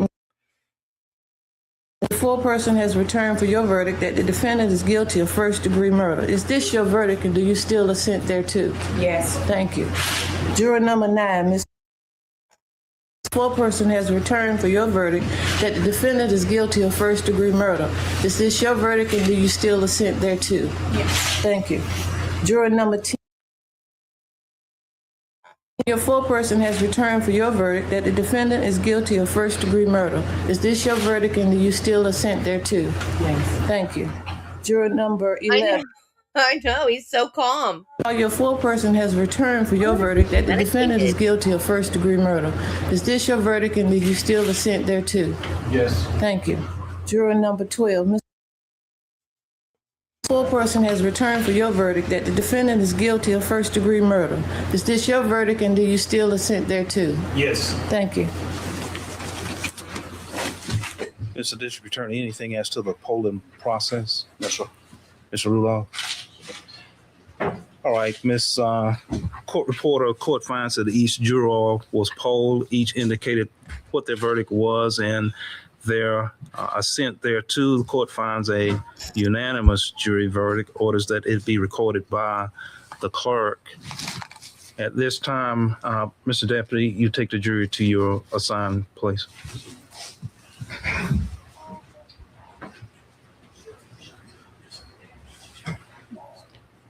All right, Mr. Hard, Mr. Rudolph, what procedure do you two want to undertake at this time?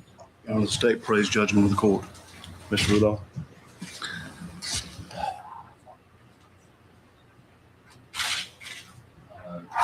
I think that's appropriate, Your Honor.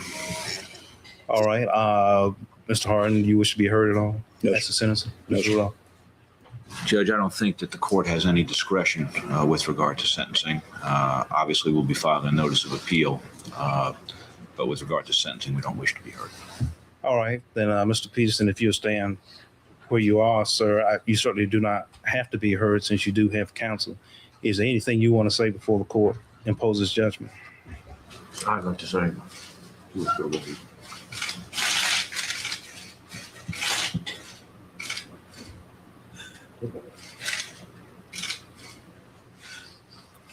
All right, then, Ms. Clark, the defendant is imprisoned in the North Carolina Department of Corrections for the remainder of his natural life without the benefit of parole. It's in custody, Mr. Chair.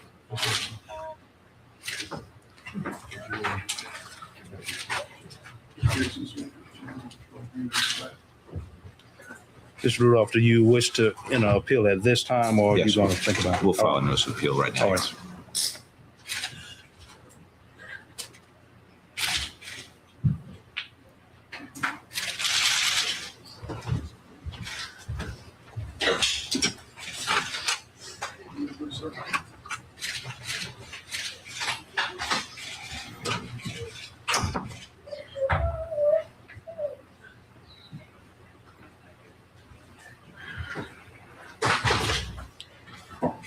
Angel.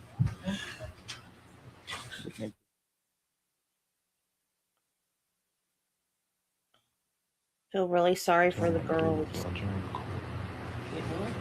Lost every parent they ever had, except for Patricia. Where is Patricia right now? And it's at this time, counsel.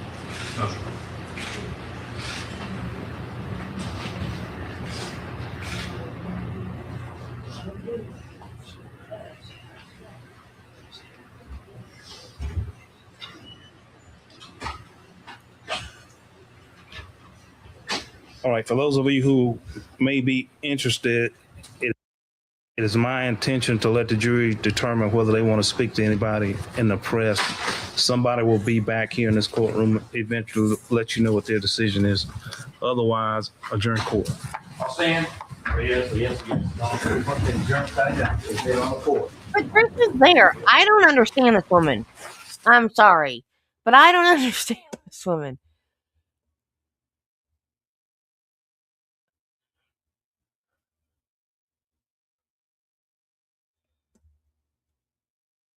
Yeah, and they lost their birth parents too. But Patricia is sitting in the courtroom. Those are her daughters. She adopted them.